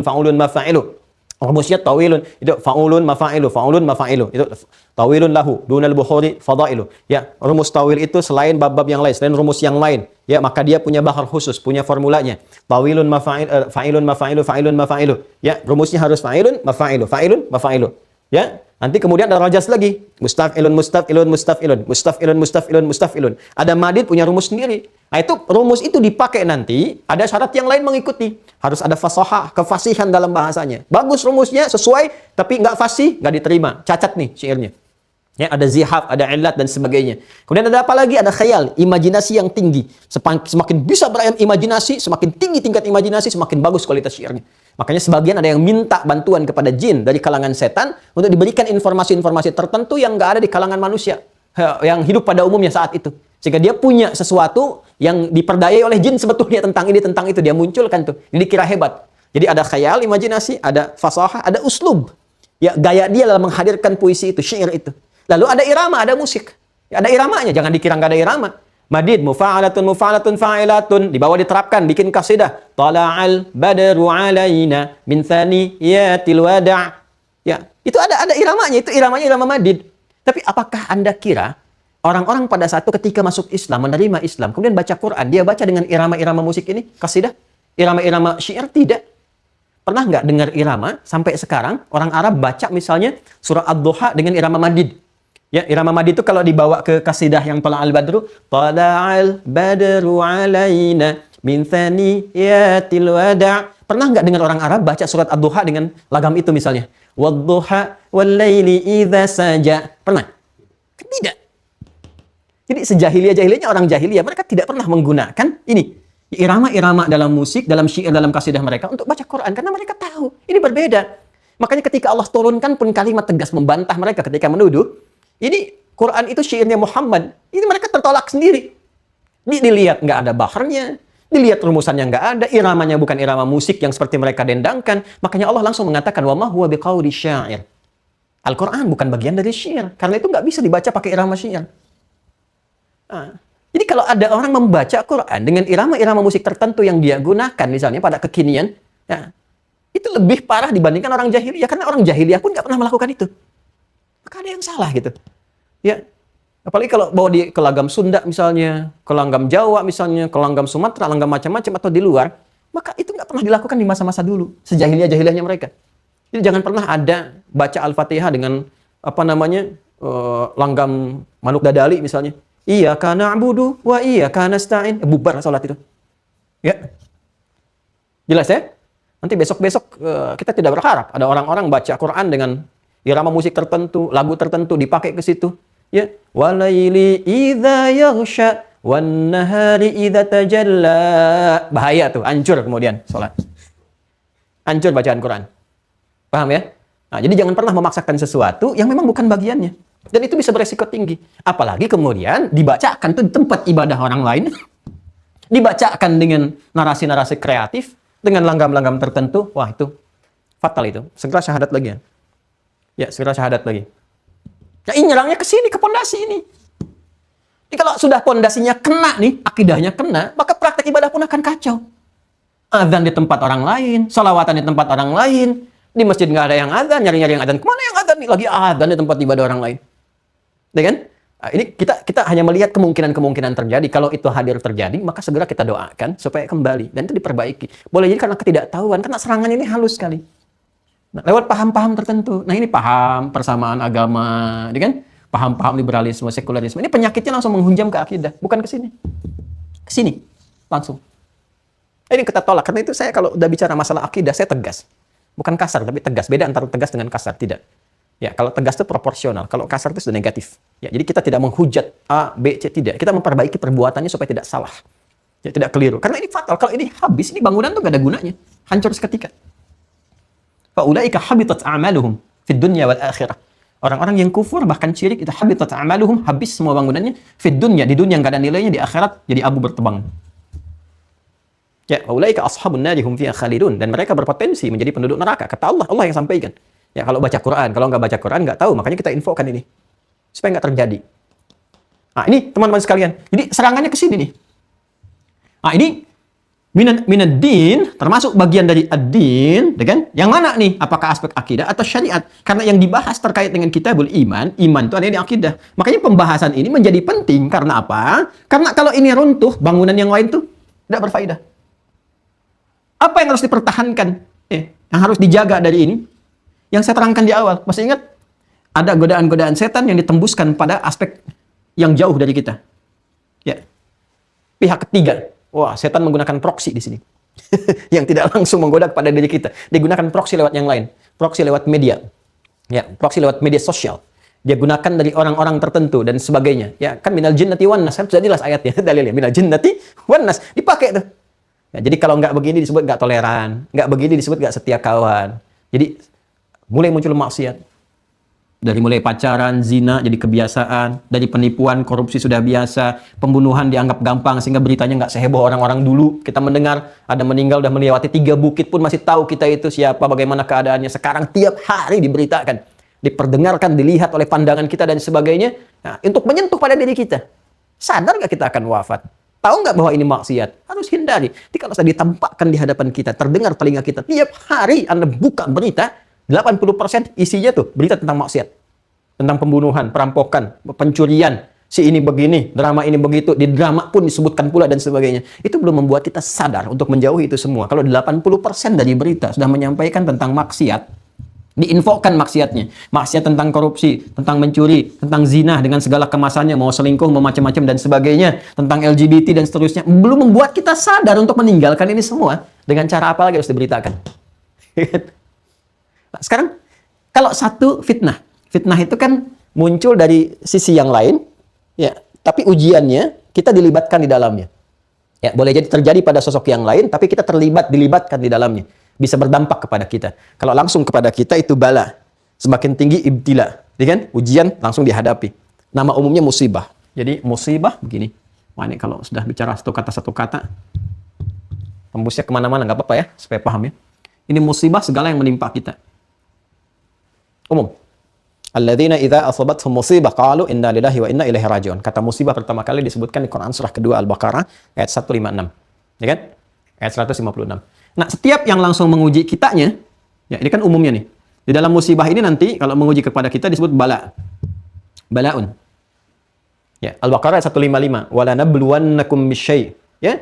Minal khawfi wal ju'i wa naqsi minal amwali wal anfusi wath thamarat wa basyiris sabirin. Kami akan uji nih siapapun kalian, wala nabluwannakum ke kita. Dengan apa saja? Khauf, kegelisahan. Kita gelisah, ya kan? Dengan sesuatu, dengan anak, dengan tetangga kerabat, bahkan dengan ustadz dan sebagainya. Ya kan? Kemudian wal ju', rasa lapar. Ya, ustadz mau selesai jam berapa nih? Kemarin sih alhamdulillah 1 jam cepat selesai. Sekarang kok udah lewat 1 jam belum selesai. Saya lapar. Jo. Ada yang bertanya, kok cepat sih Ustadz? Ini saya baru tiba dari luar kota. Tadi malam dini hari, jam 1. Alhamdulillah udah bisa live pagi. Ya. Jadi, walju wa naqsi minal amwal, harta berkurang. Ini setiap kita diuji dengan sakit, dengan ini. Semakin tinggi tingkat ujian bala, maka katanya bertambah jadi ibtila. Jadi ibtila. Ziyadatul mabna tadullu ala ziyadatil ma'na. Bertambah kata, bertambah nilainya. Karena itu para nabi menggunakan ibtila. Nabi Ibrahim diuji wa idzibtala, yabtali ibtila. Al-Baqarah ayat 124. Quran surah 2 ayat 124, paling kanan di pertengahan. Wa idzibtala Ibrahima rabbuhu. Awas jangan baca Ibrahimu ya. Ibrahima rabbuhu bi kalimatin fa'atammahunna. Jadi tingkat dari ini bala jadi ibtila. Nah, orang yang diminta belajar dari ini, dari bala, dari ibtila atau dilibatkan Walaupun tidak secara langsung dikenai, tapi diminta belajar atau bahkan dituduhkan ke sini, dimaksudkan ke pihak yang ini, itu disebut dengan fitnah namanya ujiannya, fitnah. Misal, anak, ya, yang diujinya anak nih, nangis, apa dan sebagainya. Tapi kita yang diminta belajar orang tuanya. Maka anak jadi fitnah untuk kita, ujian untuk kita lewat anak. Ya, nah, dari harta diuji, dari pasangan, ya, suami diuji lewat perilaku istri. Demikian sebaliknya. Maka itu yang dimaksudkan fitnah. Yang berlaku istrinya, tapi prakteknya ke kita untuk belajar. Dampaknya kita kena bagian dari itu.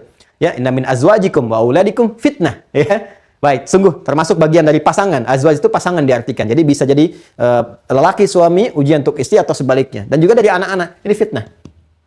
Ya, boleh jadi yang banjir wilayah A. Tapi itu jadi fitnah untuk kita. Artinya diuji bagaimana kita bisa menghadirkan sifat baik untuk berkontribusi pada suasana itu. Keadaannya musibah, ya kan? Yang diuji langsungnya bala. Kalau meningkat ibtila, ya kita yang terlibat dari jauh atau kena bagian dari itu, kena percikannya, ataupun datang di sudut itu dilibatkan, baik konteksnya positif untuk menguji tingkat kebaikan kita supaya berkontribusi, atau negatif, tuduhan yang sifatnya dituduhkan langsung kepada kita dari perbuatan yang buruk, yang negatif. Ya, misalnya yang merampok itu si A dituduhkan kepada pihak yang lain, itu fitnah namanya. Jadi bisa jadi ini negatif, bisa jadi hal positif yang diminta kita berkontribusi, masih netral. Jamaknya disebut dengan fitan. Nah, fitan yang dimaksud di sini, ini yang bagian negatifnya yang ini nih.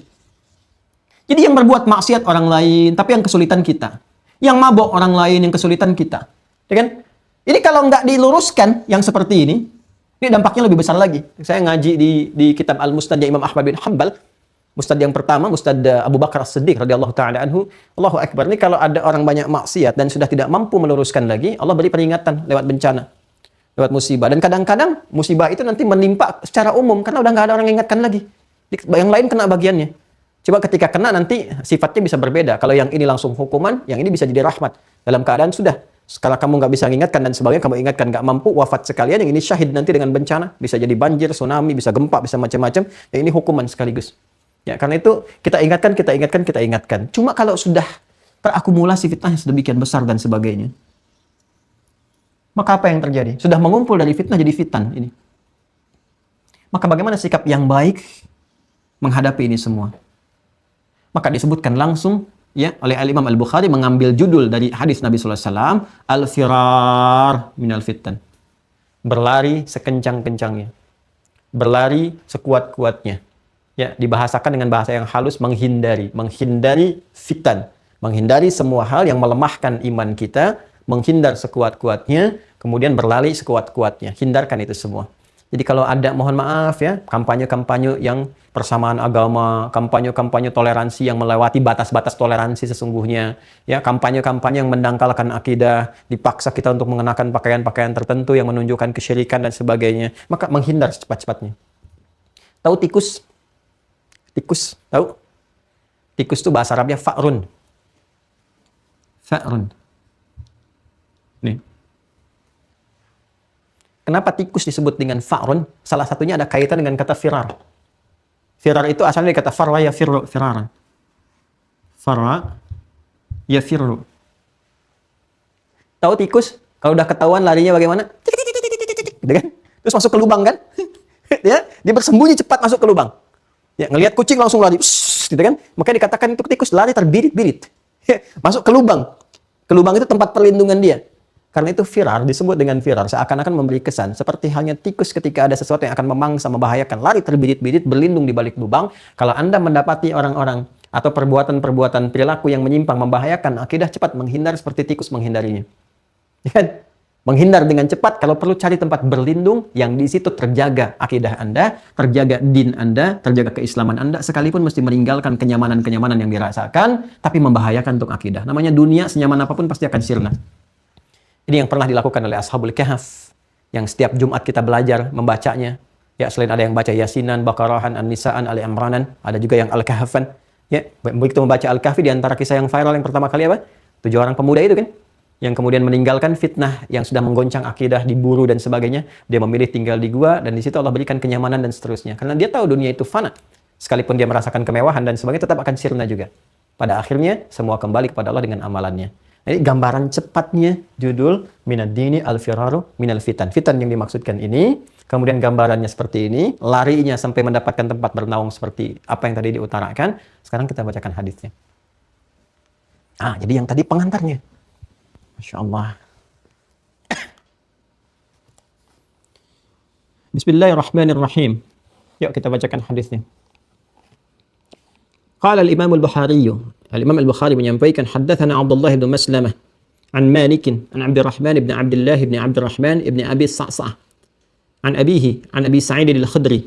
Jadi ini tersambung ke sahabat Abu Sa'id al-Khudri. Nanti ini saya akhirkan saja ya, profil beliau. Jadi kita masuk ke gambarannya dulu, karena saya memulai dengan matan, maka saya dahulukan matannya dulu. Nanti sanadnya saya akhirkan, kita tunjukkan profil siapa Abu Sa'id al-Khudri ini. Radhiyallahu ta'ala anhu annahu qala, beliau pernah menyampaikan, qala Rasulullah sallallahu alaihi wasallam. Rasulullah SAW pernah bersabda, perhatikan kalimatnya. Yushiku an yakuna khaira malil muslim ghanamun. Akan tiba saatnya. Yushiku an yakuna itu akan tiba saatnya. Ya, sayati qariban. Kalau sayati qariban berarti akan tiba, akan datang. Kalau yang menyampaikan Adi Hidayat, ya Anda bisa 50-50 meninjau, memilah, melihat. Apa nih yang akan tiba? Benar nggak nih? Lihat latar belakang saya. Thiqah, Anda terima, tidak thiqah, Anda tinggalkan. Tapi kalau Rasulullah, kaumnya sendiri, umat jahiliyah, bukan hanya kawannya, lawan beliau pun, sallallahu alaihi wasallam, itu mengakui kebenarannya. Ya, mengakui bahwa beliau al-amin, as-siddiq, dan seterusnya. Ya, melekat pada diri beliau, amanahnya, kemuliaannya, kebaikannya. Ya, bahkan ketika Raja Romawi itu mengonfirmasi kepada utusan-utusan, ya, juga termasuk yang lain-lainnya, mengonfirmasi kepada utusan-utusan menyampaikan, ya, apakah orang ini jujur? Ya. Tapi dibenci oleh kaumnya? Ya. Oleh lawannya? Ya. Tapi mereka mengakui kejujurannya? Ya. Ya. Bahkan dialog Najasyi juga, ya, dengan utusan yang dipimpin Amr bin As pada saat itu untuk membawa kembali, ya, kelompok-kelompok muhajirin yang hijrah di awal ke Habasyah, ke Ethiopia itu, ya, bersama Ja'far paman Nabi sallallahu alaihi wasallam bin Abdul Muttalib dan yang lain-lainnya. Ya, termasuk di situ nanti ada Ummu Habibah dan sebagainya. Itu kan utusannya nanti dipimpin oleh Amr bin As dan beberapa yang lain. Ya, kepada Raja Najasyi untuk mengambil kembali para pencari suaka itu supaya bisa dikembalikan. Ya, itu dikonfirmasi, ditanyakan. Ya, pada akhirnya ditanya tentang Nabi Muhammad SAW dan dijelaskan bagaimana kemuliaannya, menjaga amanah dan sebagainya, dibenarkan. Jadi kalau Nabi sampaikan, secara singkat saya ingin katakan, kalau Rasulullah sampaikan pasti terjadi. Pasti terjadi. Karena apa yang disampaikan beliau bimbingan wahyu. Wa may yantiqu 'anil hawa in huwa illa wahyu yuha. Yushiku an yakuna, ya, akan tiba saatnya, ya, keadaan khaira malil muslim, keadaan harta terbaik bagi seorang muslim. Yushiku an yakuna khaira malil muslim ghanamun, akan tiba saatnya, satu masa, harta terbaik seorang muslim itu satu kambing,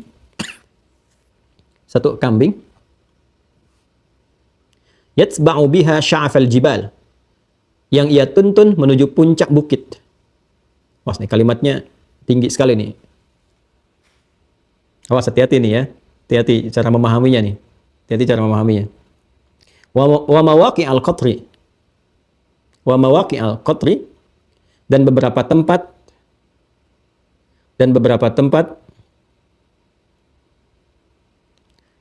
yang memberi sumber kehidupan atau yang mensupport kehidupan. Yafirru, ini yafirru bidinihi, ini yang saya maksudkan. Ia berlari mempertahankan agamanya minal fitan, dari cengkraman fitnah-fitnah yang menghancurkan. Dari cengkraman aneka fitnah yang menghancurkan. Yafirru bidinihi, ia berlari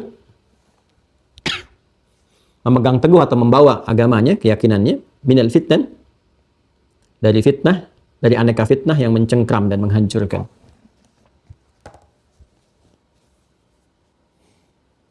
Perhatikan cara memahaminya.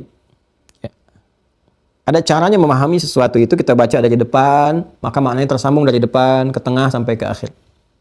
Ada kalanya dari tengah kita pahami, baru kemudian nyambung ke awal. Ada kalanya dari akhir bisa kita baca, baru urutkan ke depan. Tergantung uslub, ya, metode penyampaian dari penyampai itu dan tingkat ketinggian bahasa yang disampaikan. Nah, ini cara memahaminya, kita bisa baca dari belakang dulu. Dari belakang. Yafirru bidinihi minal fitan. Ya, akan tiba satu masa di mana, ya, ada orang-orang Islam itu, kata Nabi, itu memilih mempertahankan keyakinannya, Dan dia menghindari tekanan fitnah yang mencengkram yang bisa menghancurkan akidahnya. Jadi ada satu masa yang memang keadaan pada saat itu saking kompleksnya dan tinggi tingkat fitnahnya, itu ancaman akidah demikian tinggi. Nah, ini sudah dicontohkan di Al-Quran. Tadi saya sampaikan seperti kisahnya Ashabul Kahf. Ya, atau bahkan kisah Nabi Muhammad SAW sendiri yang beliau berhijrah, ya kan, menuntun umat dari mana? Dari Makkah, karena kondisinya, bukan karena Makkahnya, karena kondisi orang-orang itu mengancam, fitnahnya tinggi. Begitu ketahuan la ilaha illallah, bukan hanya dipersekusi, bisa dieksekusi. Yang dihancurkan, ditusuk dengan pedang, disiksa dan sebagainya. Itu akidah. Ya, yang dihancurkannya kan akidahnya, bukan fisiknya. Ya, ketika Bilal bin Rabah itu kan dicambuk, dihukum di pertengahan lapang dengan terik yang sangat membakar, kemudian batu ya yang sudah panas dipanaskan dulu, ditindihkan di dadanya, itu bukan ingin menyiksa fisiknya, tapi ingin menghancurkan akidah dalamnya. Ya, yang dengan keadaan fisik itu ditembuskan kepada jiwanya, dirasakan sudah bisa menghancurkan bagian dalamnya. Tapi dia katakan ahad, ahad, ahad, ahad. Ya, ada kondisi yang memang ini nggak bisa di lingkungan seperti itu. Ya, hadir mempertahankan agama, berkehidupan dengan baik, bisa sholat, bisa dan sebagainya. Lu hijrah, lebih hijrah kan? Pergi. Musa juga demikian. Saat di Mesir itu banyak tantangan dan sebagainya, dia berusaha hijrah. Namun kan dikejar terus tuh. Sehingga ada kemudian ya Allah menetapkan takdirnya menenggelamkan keseluruhannya, tapi tetap diminta untuk pergi karena hikmah tertentu. Ini gambaran, ya kan? Ini gambaran. Nah, di sini yang paling menarik teman-teman sekalian, Nabi sampaikan di masa beliau, Nabi kan sudah hijrah itu.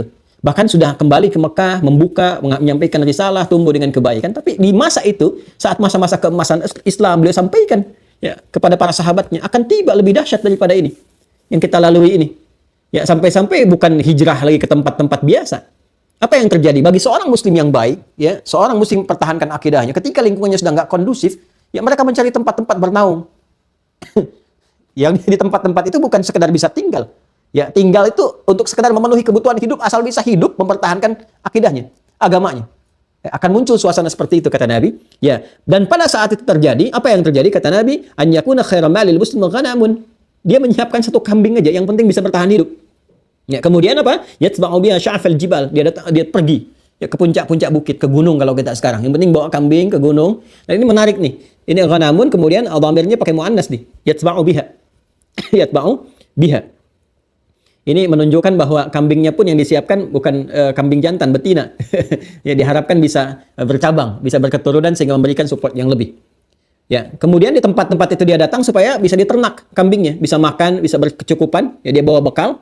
Ya, kemudian mau mawaqi al-qatri. Di tempat itu dia bisa mendapatkan support kehidupan. Ya, dia pari ke pegunungan, ya bawa kambingnya bisa dia ternak, bisa makan, dia pun bisa makan lewat situ. Buah-buahan, tumbuhan atau berburu yang lain. Ya, tujuannya apa? Tujuannya mempertahankan akidah. Ya firru minal fitan, ya firru bidinihi minal fitan. Mempertahankan akidahnya, agamanya dari cengkraman kehidupan yang sudah mulai mengganggu, mencengkram, bahkan menggoyak akidahnya. Nah, ini gambaran kepada kita dua hal. Dua hal. Ya, yang pertama, teman-teman sekalian, gambaran pertama, ini sifatnya parsial. Berdasarkan zonasi.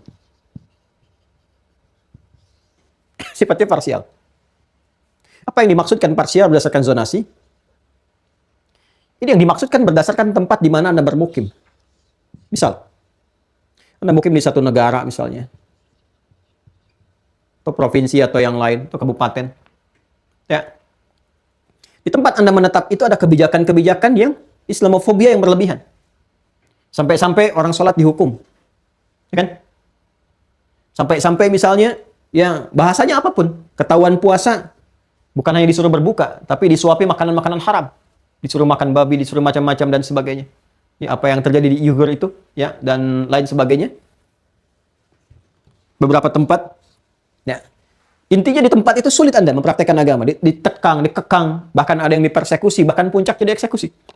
Dalam kondisi ini. Sedangkan di titik itu Anda harus mempertahankan akidah. Akidah Anda itu langsung dirusak. Pokoknya dirubah seketika. Ya, kalau yang di masa keemasan Islam di Andalusia itu, ketika menebarkan kebaikan, ya Isabella pada saat itu bersatu dengan Raja Ferdinand, menghancurkan orang-orang pada saat itu, inkuisisi. Semua harus masuk ke keyakinan mereka berdua, dibantai dan sebagainya, dan seterusnya. Ya, ada kondisi kekinian di era modern, pokoknya nggak boleh ya orang-orang beragama, termasuk Islam di dalamnya. Apalagi yang spesifik Islam, Islamofobia. Berjilbab nggak boleh, ya. Kemudian nanti lama-lama sholat nggak boleh, masjidnya diteror langsung, misalnya kan, misal, ya, dan seterusnya. Maka pada kondisi seperti ini yang dimaksudkan. Nabi menyarankan, cari tempat untuk bernaung dan siapkan bekal. Ditunjukkan di situ contohnya misalnya dengan kambing. Contoh kambing. Contoh. Ini contoh ya. Bukan misalnya Anda harus pergi dari tempat Anda tinggal, beli kambing dulu, naikin ke pesawat. Bukan begitu. Ya, ini contoh. Ini contoh gambaran saja. Yang di sini bisa berkembang hartanya, bisa diolah kembali, mensupport kehidupan Anda di tempat yang baru. Ya, cari tempat suaka yang baik, yang menerima suaka yang baik. Yang di situ nyaman bisa beraktivitas, minimal menerima Anda bisa makan, minum dengan baik. Ya, support awal berkehidupan itu cukup dan Anda pun bawa bekal yang cukup. Di sini diistilahkan dengan kambing. Misalnya sisi lain Anda beli emas misalnya. Ya. Emas itu kan akan tetap bertahan tuh. Nilainya bahkan bertambah. Ya, karena dia punya nilai intrinsik. Ya, beda dengan mata uang kertas yang tidak ada basic emas atau nilai kandungan emas di dalamnya. Ya, jadi kalau dia tidak diberikan nilai kandungan emas di dalamnya, maka seperti kertas saja. Cuman kan diberikan nominal dan dijadikan pengakuan, tapi tetap kertas. Ya, kalau mau diatur, dibuang nilainya dan sebagainya atau diutak-atik ya bisa berubah seketika. Ya, kayak sekarang sorenya bisa miskin seketika. Ya, kalau ditetapkan jadi inflasi atau nilainya sudah mulai berkurang, ya terjadi resesi ekonomi, nilai ada inflasi, nilai uangnya sudah nggak punya nilainya lagi ya sudah. Kayak pagi-pagi baru kaya, sore-sore udah udah miskin lagi gitu ya. Tapi kalau ini punya nilai intrinsik di dalamnya. Ya, Anda bawa misalnya, Anda pegang, siapkan nih. Ini yang dimaksudkan. Jadi kalau di tempat ini sudah tidak aman akidah Anda, pergi ke tempat lain, nabung. Siapkan nabung, pergi. Minimal ke tempat yang di situ Anda terlindungi untuk makan kotri. Kotrun itu ya percikan-percikan kebutuhan pokok. Di sini Anda bisa makan dengan nyaman, minimal bisa hidup, pertahankan akidah, ya jaga aja iman sampai meninggal. Nggak harus jadi orang kaya, nggak harus jadi pejabat, ya, nggak harus jadi macam-macam. Kalau Anda bisa kembangkan diri di sini, bagus, silahkan. Tapi minimal pertahankan akidah. Jelas? Ini bagian pertama. Yang kedua, ya memang sudah nggak bisa pergi kemana-mana. Ya, keluar susah. Ya, kalau ketemu di perbatasan juga bisa dieksekusi, bahkan bisa dicari-cari. Ya, maka puncaknya, ayo cari ke tempat-tempat yang sifatnya terlindungi. Dicontohkan oleh Nabi Sallallahu Alaihi Wasallam, saya siapkan diri untuk pergi ke tempat-tempat pegunungan, menyelamatkan diri dari fitnah. Ke bukit-bukit, Ashabul Kahf dulu nyari gua-gua, ya kan? Seperti tikus mencari lubang-lubang, masuk untuk menyelamatkan akidah. Kita untuk menyelamatkan akidah, tikus untuk menyelamatkan cengkraman. Itu kan fa'run, al-firar, berlari cepat, meninggalkan segala hal yang bisa mengguncang akidah kita. Artinya berlindung di tempat-tempat yang aman. Ya, ini diartikan juga, ada yang mengartikan tekstual. Mulai sekarang ternak kambing. Sekarang mulai bikin kapling-kapling di pegunungan, ke bukit, ternak kambing dan sebagainya. Ya, kenapa Pak usaha di sana? Nanti buat menghindari fitnah persiapan akhir zaman. Ada yang mengartikan demikian. Ya itu pengertian tekstual, silakan saja, sah-sah saja. Tapi kalau kita masih nyaman beraktivitas, ngapain juga pindah ke tempat-tempat yang kita nggak ada potensi amal sosial. Kan di sini kita punya amal sosial, bertetangga, bagi makanan, ya, dan seterusnya, ya bisa merawat anak, berpendidikan dan sebagainya. Ini kecuali kalau memang nggak ada lagi kondisinya susah, kecuali lari ke gunung, ya kalaupun harus lari ke gunung, ya siapkan bekal. Minimal cari tempat yang bisa mensupport kehidupan kita, tempat kita beraktivitas, dan Allah akan lindungi. Nah, yang mau saya katakan sebetulnya adalah, saking pentingnya akidah ini, yang harus kita jaga, maka penjagaannya itu menghadirkan situasi seperti ini. Walaupun lari ke gunung, lari ke gunung. Walaupun mesti sembunyi ke gua, sembunyi ke gua. Walaupun mesti ke bukit, untuk apa? Mempertahankan akidah ini. Berarti akidah itu mahal. Semahal jiwa kita. Seperti kita mempertahankan diri dari kepungan musuh. Kan ada orang mau invasi di awas, ada serangan militer, bikin bunker ke bawah, sembunyi. Ada yang gerilya, ada yang di bawah masyarakat. Itu kalau kita lihat kan, ya kisah-kisah masa lalu itu, bagaimana masyarakat diungsikan lari ke gunung-gunung dan sebagainya. Menyelamatkan apa? Nyawa. Ya.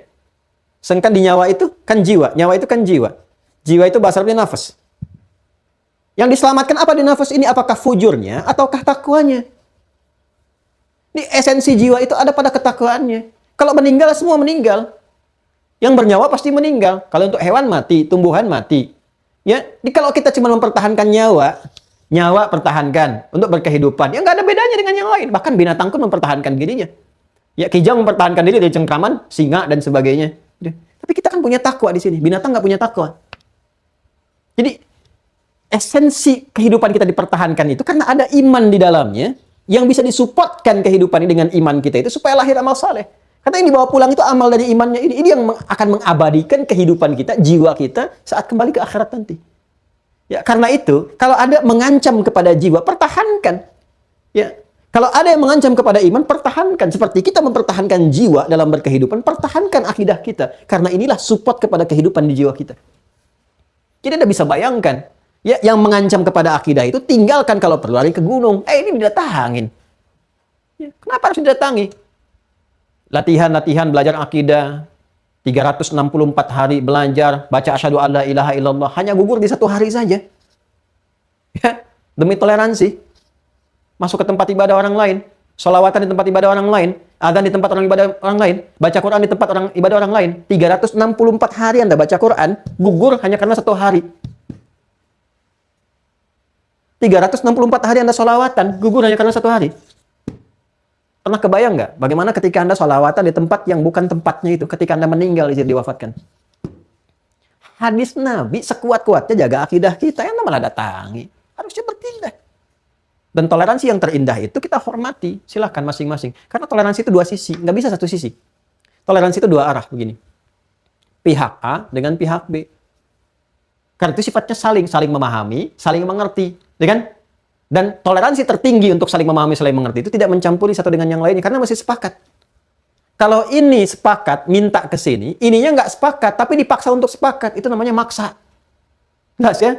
Jadi ini mesti sepakat ke sini, ini mesti sepakat ke sini.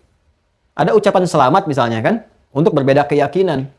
Ya, harus mengakui konsepsi keyakinan yang di umat yang akan diucapi itu. Kan tidak mungkin. Ya kan? Ini harus mengakui, tapi ini tidak memungkinkan itu. Ya, jadi kalau ini kan dua sisi. Ini harus toleran ke sini, ini pun harus toleran ke sini. Ini saya tidak bisa mengucapkan karena alasan begini, kata A. Berarti B pun harus toleran memahami itu. Ya kan? Ini nggak bisa saling memaksakan. Ketika tidak ketemu, yang ini nggak ketemu, ini nggak ketemu, maka apa yang harus dilakukan? Saling menghormati dengan mengerjakan masing-masing. Ini tidak memaksakan ke sini, ini pun nggak memaksakan ke sini. Putar balik-balik, ini ke sini, ini ke sini. Bahasa Arabnya untuk ke sini dan ke sini masing-masing itu lakum dinukum waliyadin. Makanya lakum dinukum waliyadin itu adalah toleransi tertinggi. Karena nggak bisa memaksakan dengan yang lainnya. Ini dipaksa nggak bisa, ini pun nggak bisa memaksa ini. Jadi yang paling gampang masing-masing. Itu toleransi namanya. Jadi kalau ini dipaksa mengucapkan ke sini, sementara ini yang nggak ridho, itu maksa namanya. Ya. Dan cirinya apa? Cirinya nggak pernah selesai. Tiap tahun dibahas. Itu cirinya apa? Cirinya nggak pernah ketemu. Jadi yang tertinggi itu apa? Tertinggi itu ya lakum dinukum waliyadin. Itulah toleransi tertinggi. Makanya saya mengatakan toleransi tertinggi dalam bab akidah itu adalah zero tolerance. Zero tolerance itu ya lakum dinukum waliyadin. Ini ke sini, tapi saling menghormati. Ini bergaul biasa saja, tapi ini saat mengerjakan akidah masing-masing, ini masing-masing. Menghormati, cara menghormatinya tidak mencampuri. Justru ketika masuk ke sini nih. Ya, misal ini ada keyakinan B misalnya, di sini A. Untuk menghormati ini, dia sholawatan di tempat ini yang tidak mengenal sholawat, bahkan tidak mengakui sholawat. Maka kemunafikan bertemu dengan kemunafikan. Saat ini kontes mulai, ini dimulai sholawatan di tempat keyakinan yang B. Yang ini mengingkari. Ini apaan sih? Dia menolak tuh. Mengingkari Nabi Muhammad dari salahnya dan sebagainya. Ini pun sebetulnya mengingkari juga keyakinannya. Tuhan itu satu, la ilaha illallah. Anda bayangkan, ya di lisannya keluar, tapi di hatinya la ilaha illallah. Terus sambil mencela ini, itu kan munafik ketemu munafik. Ya, saling mengingkari. Jadi alih-alih bertoleransi, ya pada dasarnya saling mengkhianati melalui jiwanya.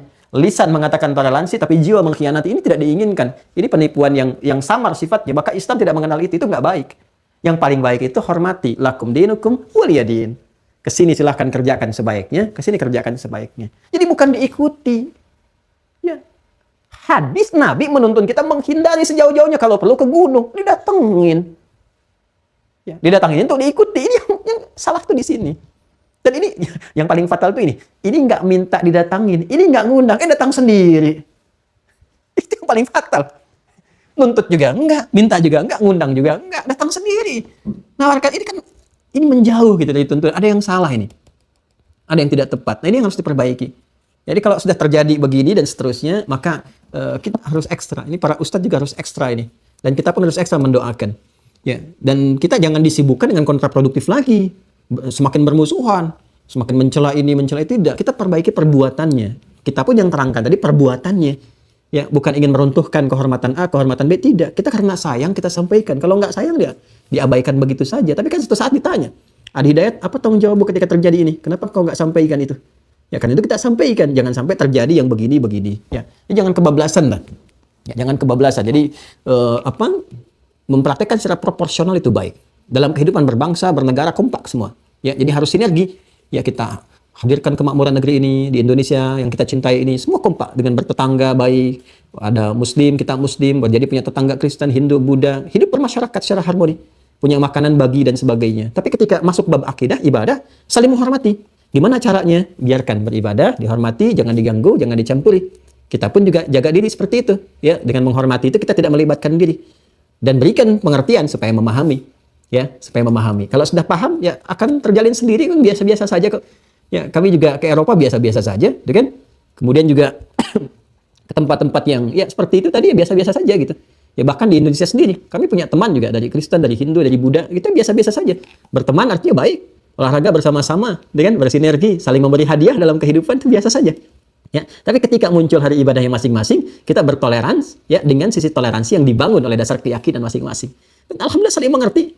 Nggak pernah terjadi saya main olahraga, misalnya main olahraga tertentu, ya punya teman non-muslim, tiba-tiba ketika saya tidak mengucapkan putus hubungan, tidak, biasa saja, malah makin akrab, makin baik, kan? Ya, alhamdulillah. Jadi sebetulnya jangan kebablasan, ya. Lihat, kembalikan ke sini. Paham-paham yang menyimpang di video-video bikin anjuran begini begitu itu yang harus kita tinggalkan. Ya, nggak usah disimak, nggak usah dilihat. Ntar kalau nggak ada yang lihat, udah mati sendiri. Ya kebanyakan sih dilihatin, dikomenin, di-unlike sehingga lebih banyak menyebar. Algoritma YouTube kan begitu. Ya begitu kan udah jelas aturan Qur'annya, tinggalkan, nggak usah disimak. Ya, An-Nisa ayat 140 itu. Wa qad nazzala 'alaikum fil kitab an idza sami'tum ayati la yukfaru biha wa yustahza'u biha. Kalau ada orang ngolok-ngolok ayat-ayat Quran, hadis, nantang-nantangin pada ayat, pada Quran, pada orang Islam, nggak usah disimak. Videonya nggak usah dilihat, nggak usah diklik. Klik adi aja, yang lain yang enggak positif itu jauhin aja udah. Udah nggak usah disimak. Ya, nggak usah di-subscribe, nanti hilang sendiri. Ini persoalannya ayatnya dilanggar, malah dilihat, dikomenin, ribut di situ. Ngapain? Mencela yang sudah tercela itu buang-buang energi. Udah tercela kok nggak usah disimak, jauhin aja. Ntar kalau udah nggak ada yang lihat, gigit jari sendiri, nggak ada yang support lagi, nggak ada yang bayarin lagi, nggak ada yang promosiin lagi. Ya kalau udah donaturnya hilang, nggak ada yang danain, udah tuh habis sendiri. Jadi kita juga nggak menghilangkan energi untuk yang seperti itu. Lebih baik cari ceramah yang baik, zikir, bangun negeri, ya kan? Berbuat yang jujur, bekerja yang giat, ya sudah. Itu aja yang positif yang kita kerjakan. Jadi ini yang dimaksudkan teman-teman sekalian, yushiku an yakuna khairan malil muslim ghanamun yatba'u biha sya'afal jibal wa mawaqi'al qatr yafirru bidinihi minal fitan. Yang dimaksudkan di sini adalah akan tiba satu masa saat orang-orang itu maksudnya cukup berat mempertahankan akidahnya karena tantangan-tantangan yang hadir di sekitarnya. Maka kalau ada kondisi demikian, jaga betul akidah itu walaupun harus lari ke pegunungan, ya membawa bekal-bekal yang cukup mempertahankan sampai wafat. Walaupun harus demikian. Atau diartikan semacam kiasan, siapkan tabungan-tabungan untuk anak-anak kita.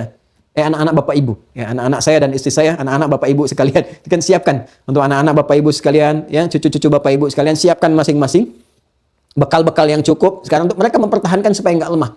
Itu yang dimaksud di An-Nisa ayat yang ke-9. Quran surah 4 ayat 9. Paling kiri agak ke atas di mushaf standar. Wal yakhshal ladzina law taraku min khalfihim dzurriyyatan dhi'afa khafu 'alaihim wal yattaqullaha wal yaqulu qawlan sadida. Ada ayatnya? Wal yakhshal ladzina law taraku, dan hendaklah semua orang merasa khawatir sekhawatir-khawatirnya. Pakai alladzina mencakup semua tanpa kecuali. Yakhsha dari khasyah. Ya, sifat takut yang dalam yang dengan itu menghambakan diri sepenuhnya kepada Allah.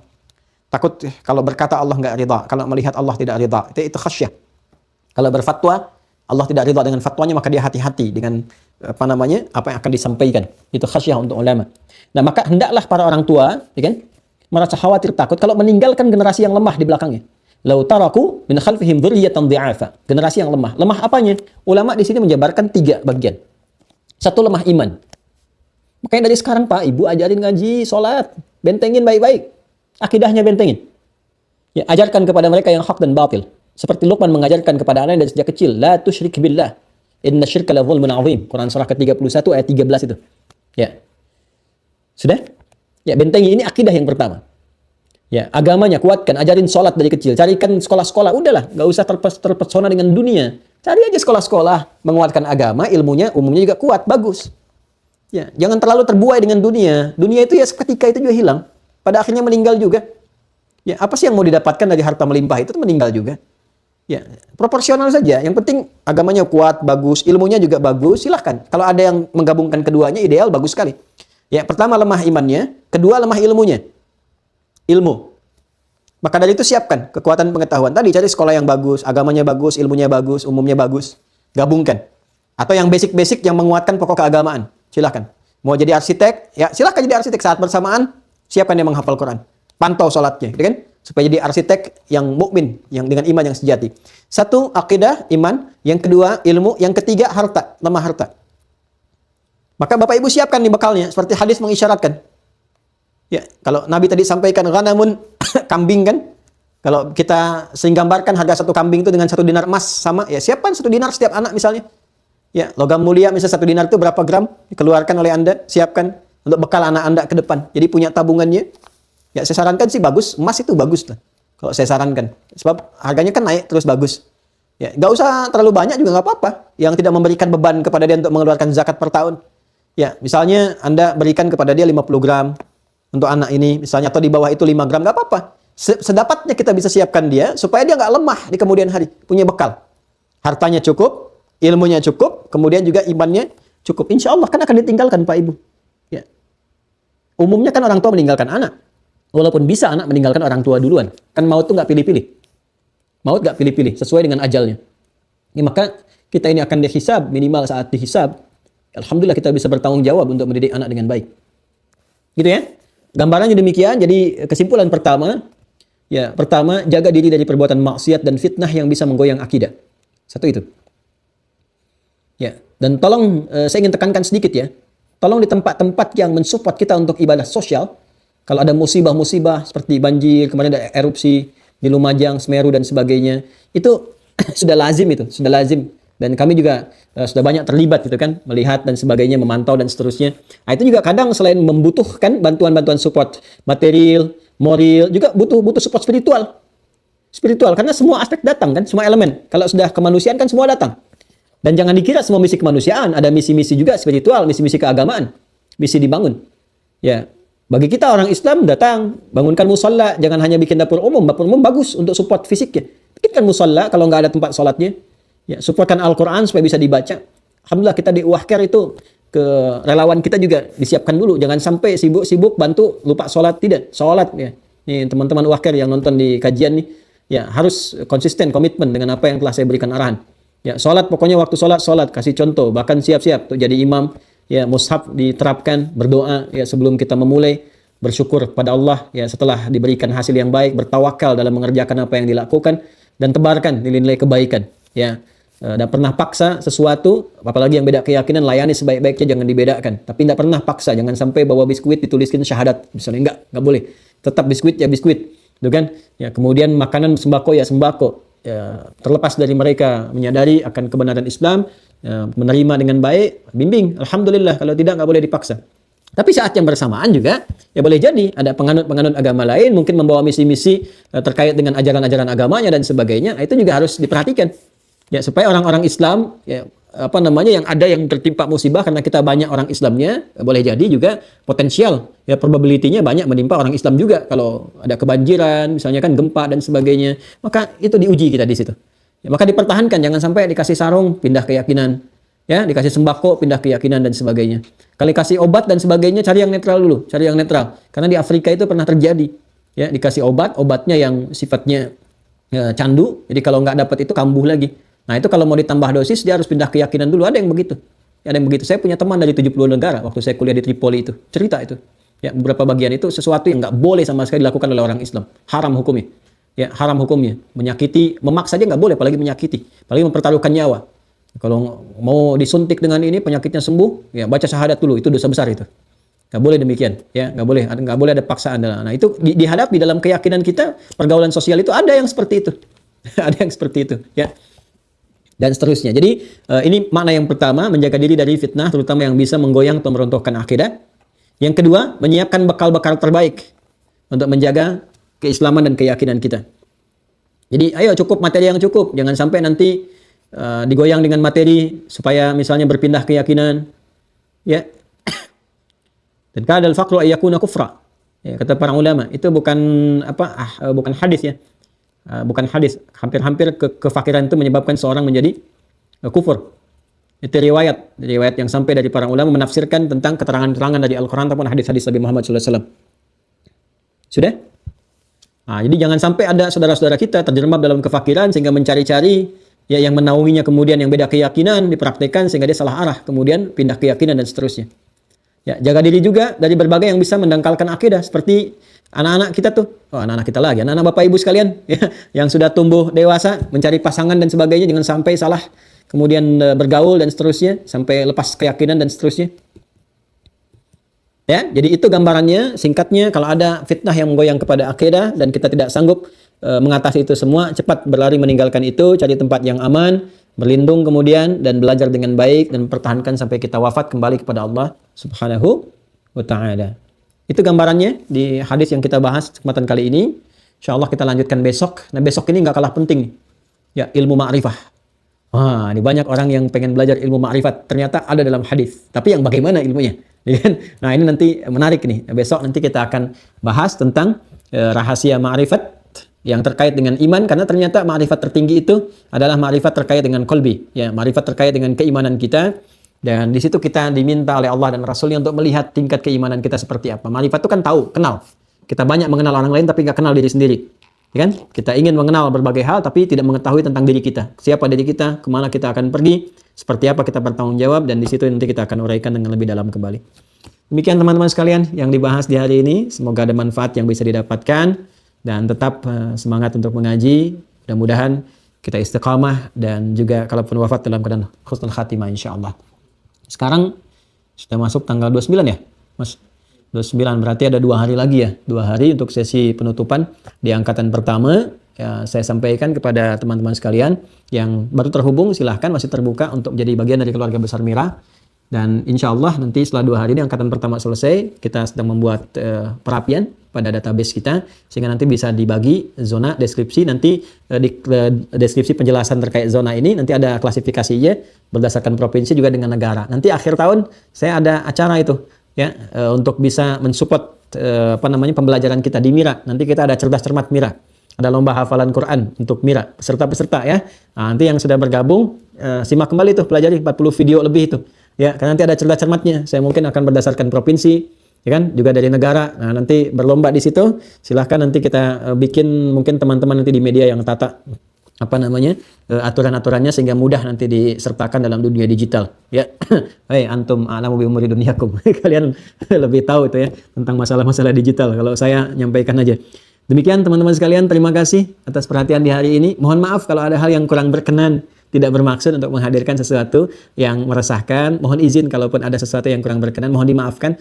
Mohon bisa diberikan masukan supaya saya bisa koreksi. In uridu ilal islah mastata'at. Saya tidak ada niat apapun kecuali berusaha untuk menampilkan satu kebaikan sepanjang kemampuan, semampu apa yang bisa dilakukan. Kalaupun ada cara yang kurang tepat, mohon diberi masukan supaya bisa dikoreksi, bisa dijalankan dengan baik. Kalau ada yang salah dan dikonfirmasi itu keliru, mohon segera ditinggalkan. Ambil sesuatu yang benar dan lebih baik, dan semoga itu meringankan hisab kita di hadapan Allah Subhanahu wa taala. Allahumma taqabbal minna innaka antas samiul alim wa tub alaina innaka antat tawwabur rahim. Allahumma ihfadna ya Allah, ihfadna ya Allah, Allahumma ihfadna minal fitan ma dhahara minha wa ma batan. Ya Allah, mohon jaga kami dari berbagai fitnah kehidupan yang nampak ataupun yang tersembunyi. Allahumma ya arhamar rahimin, ya malikul jabbar, ya rabbal alamin.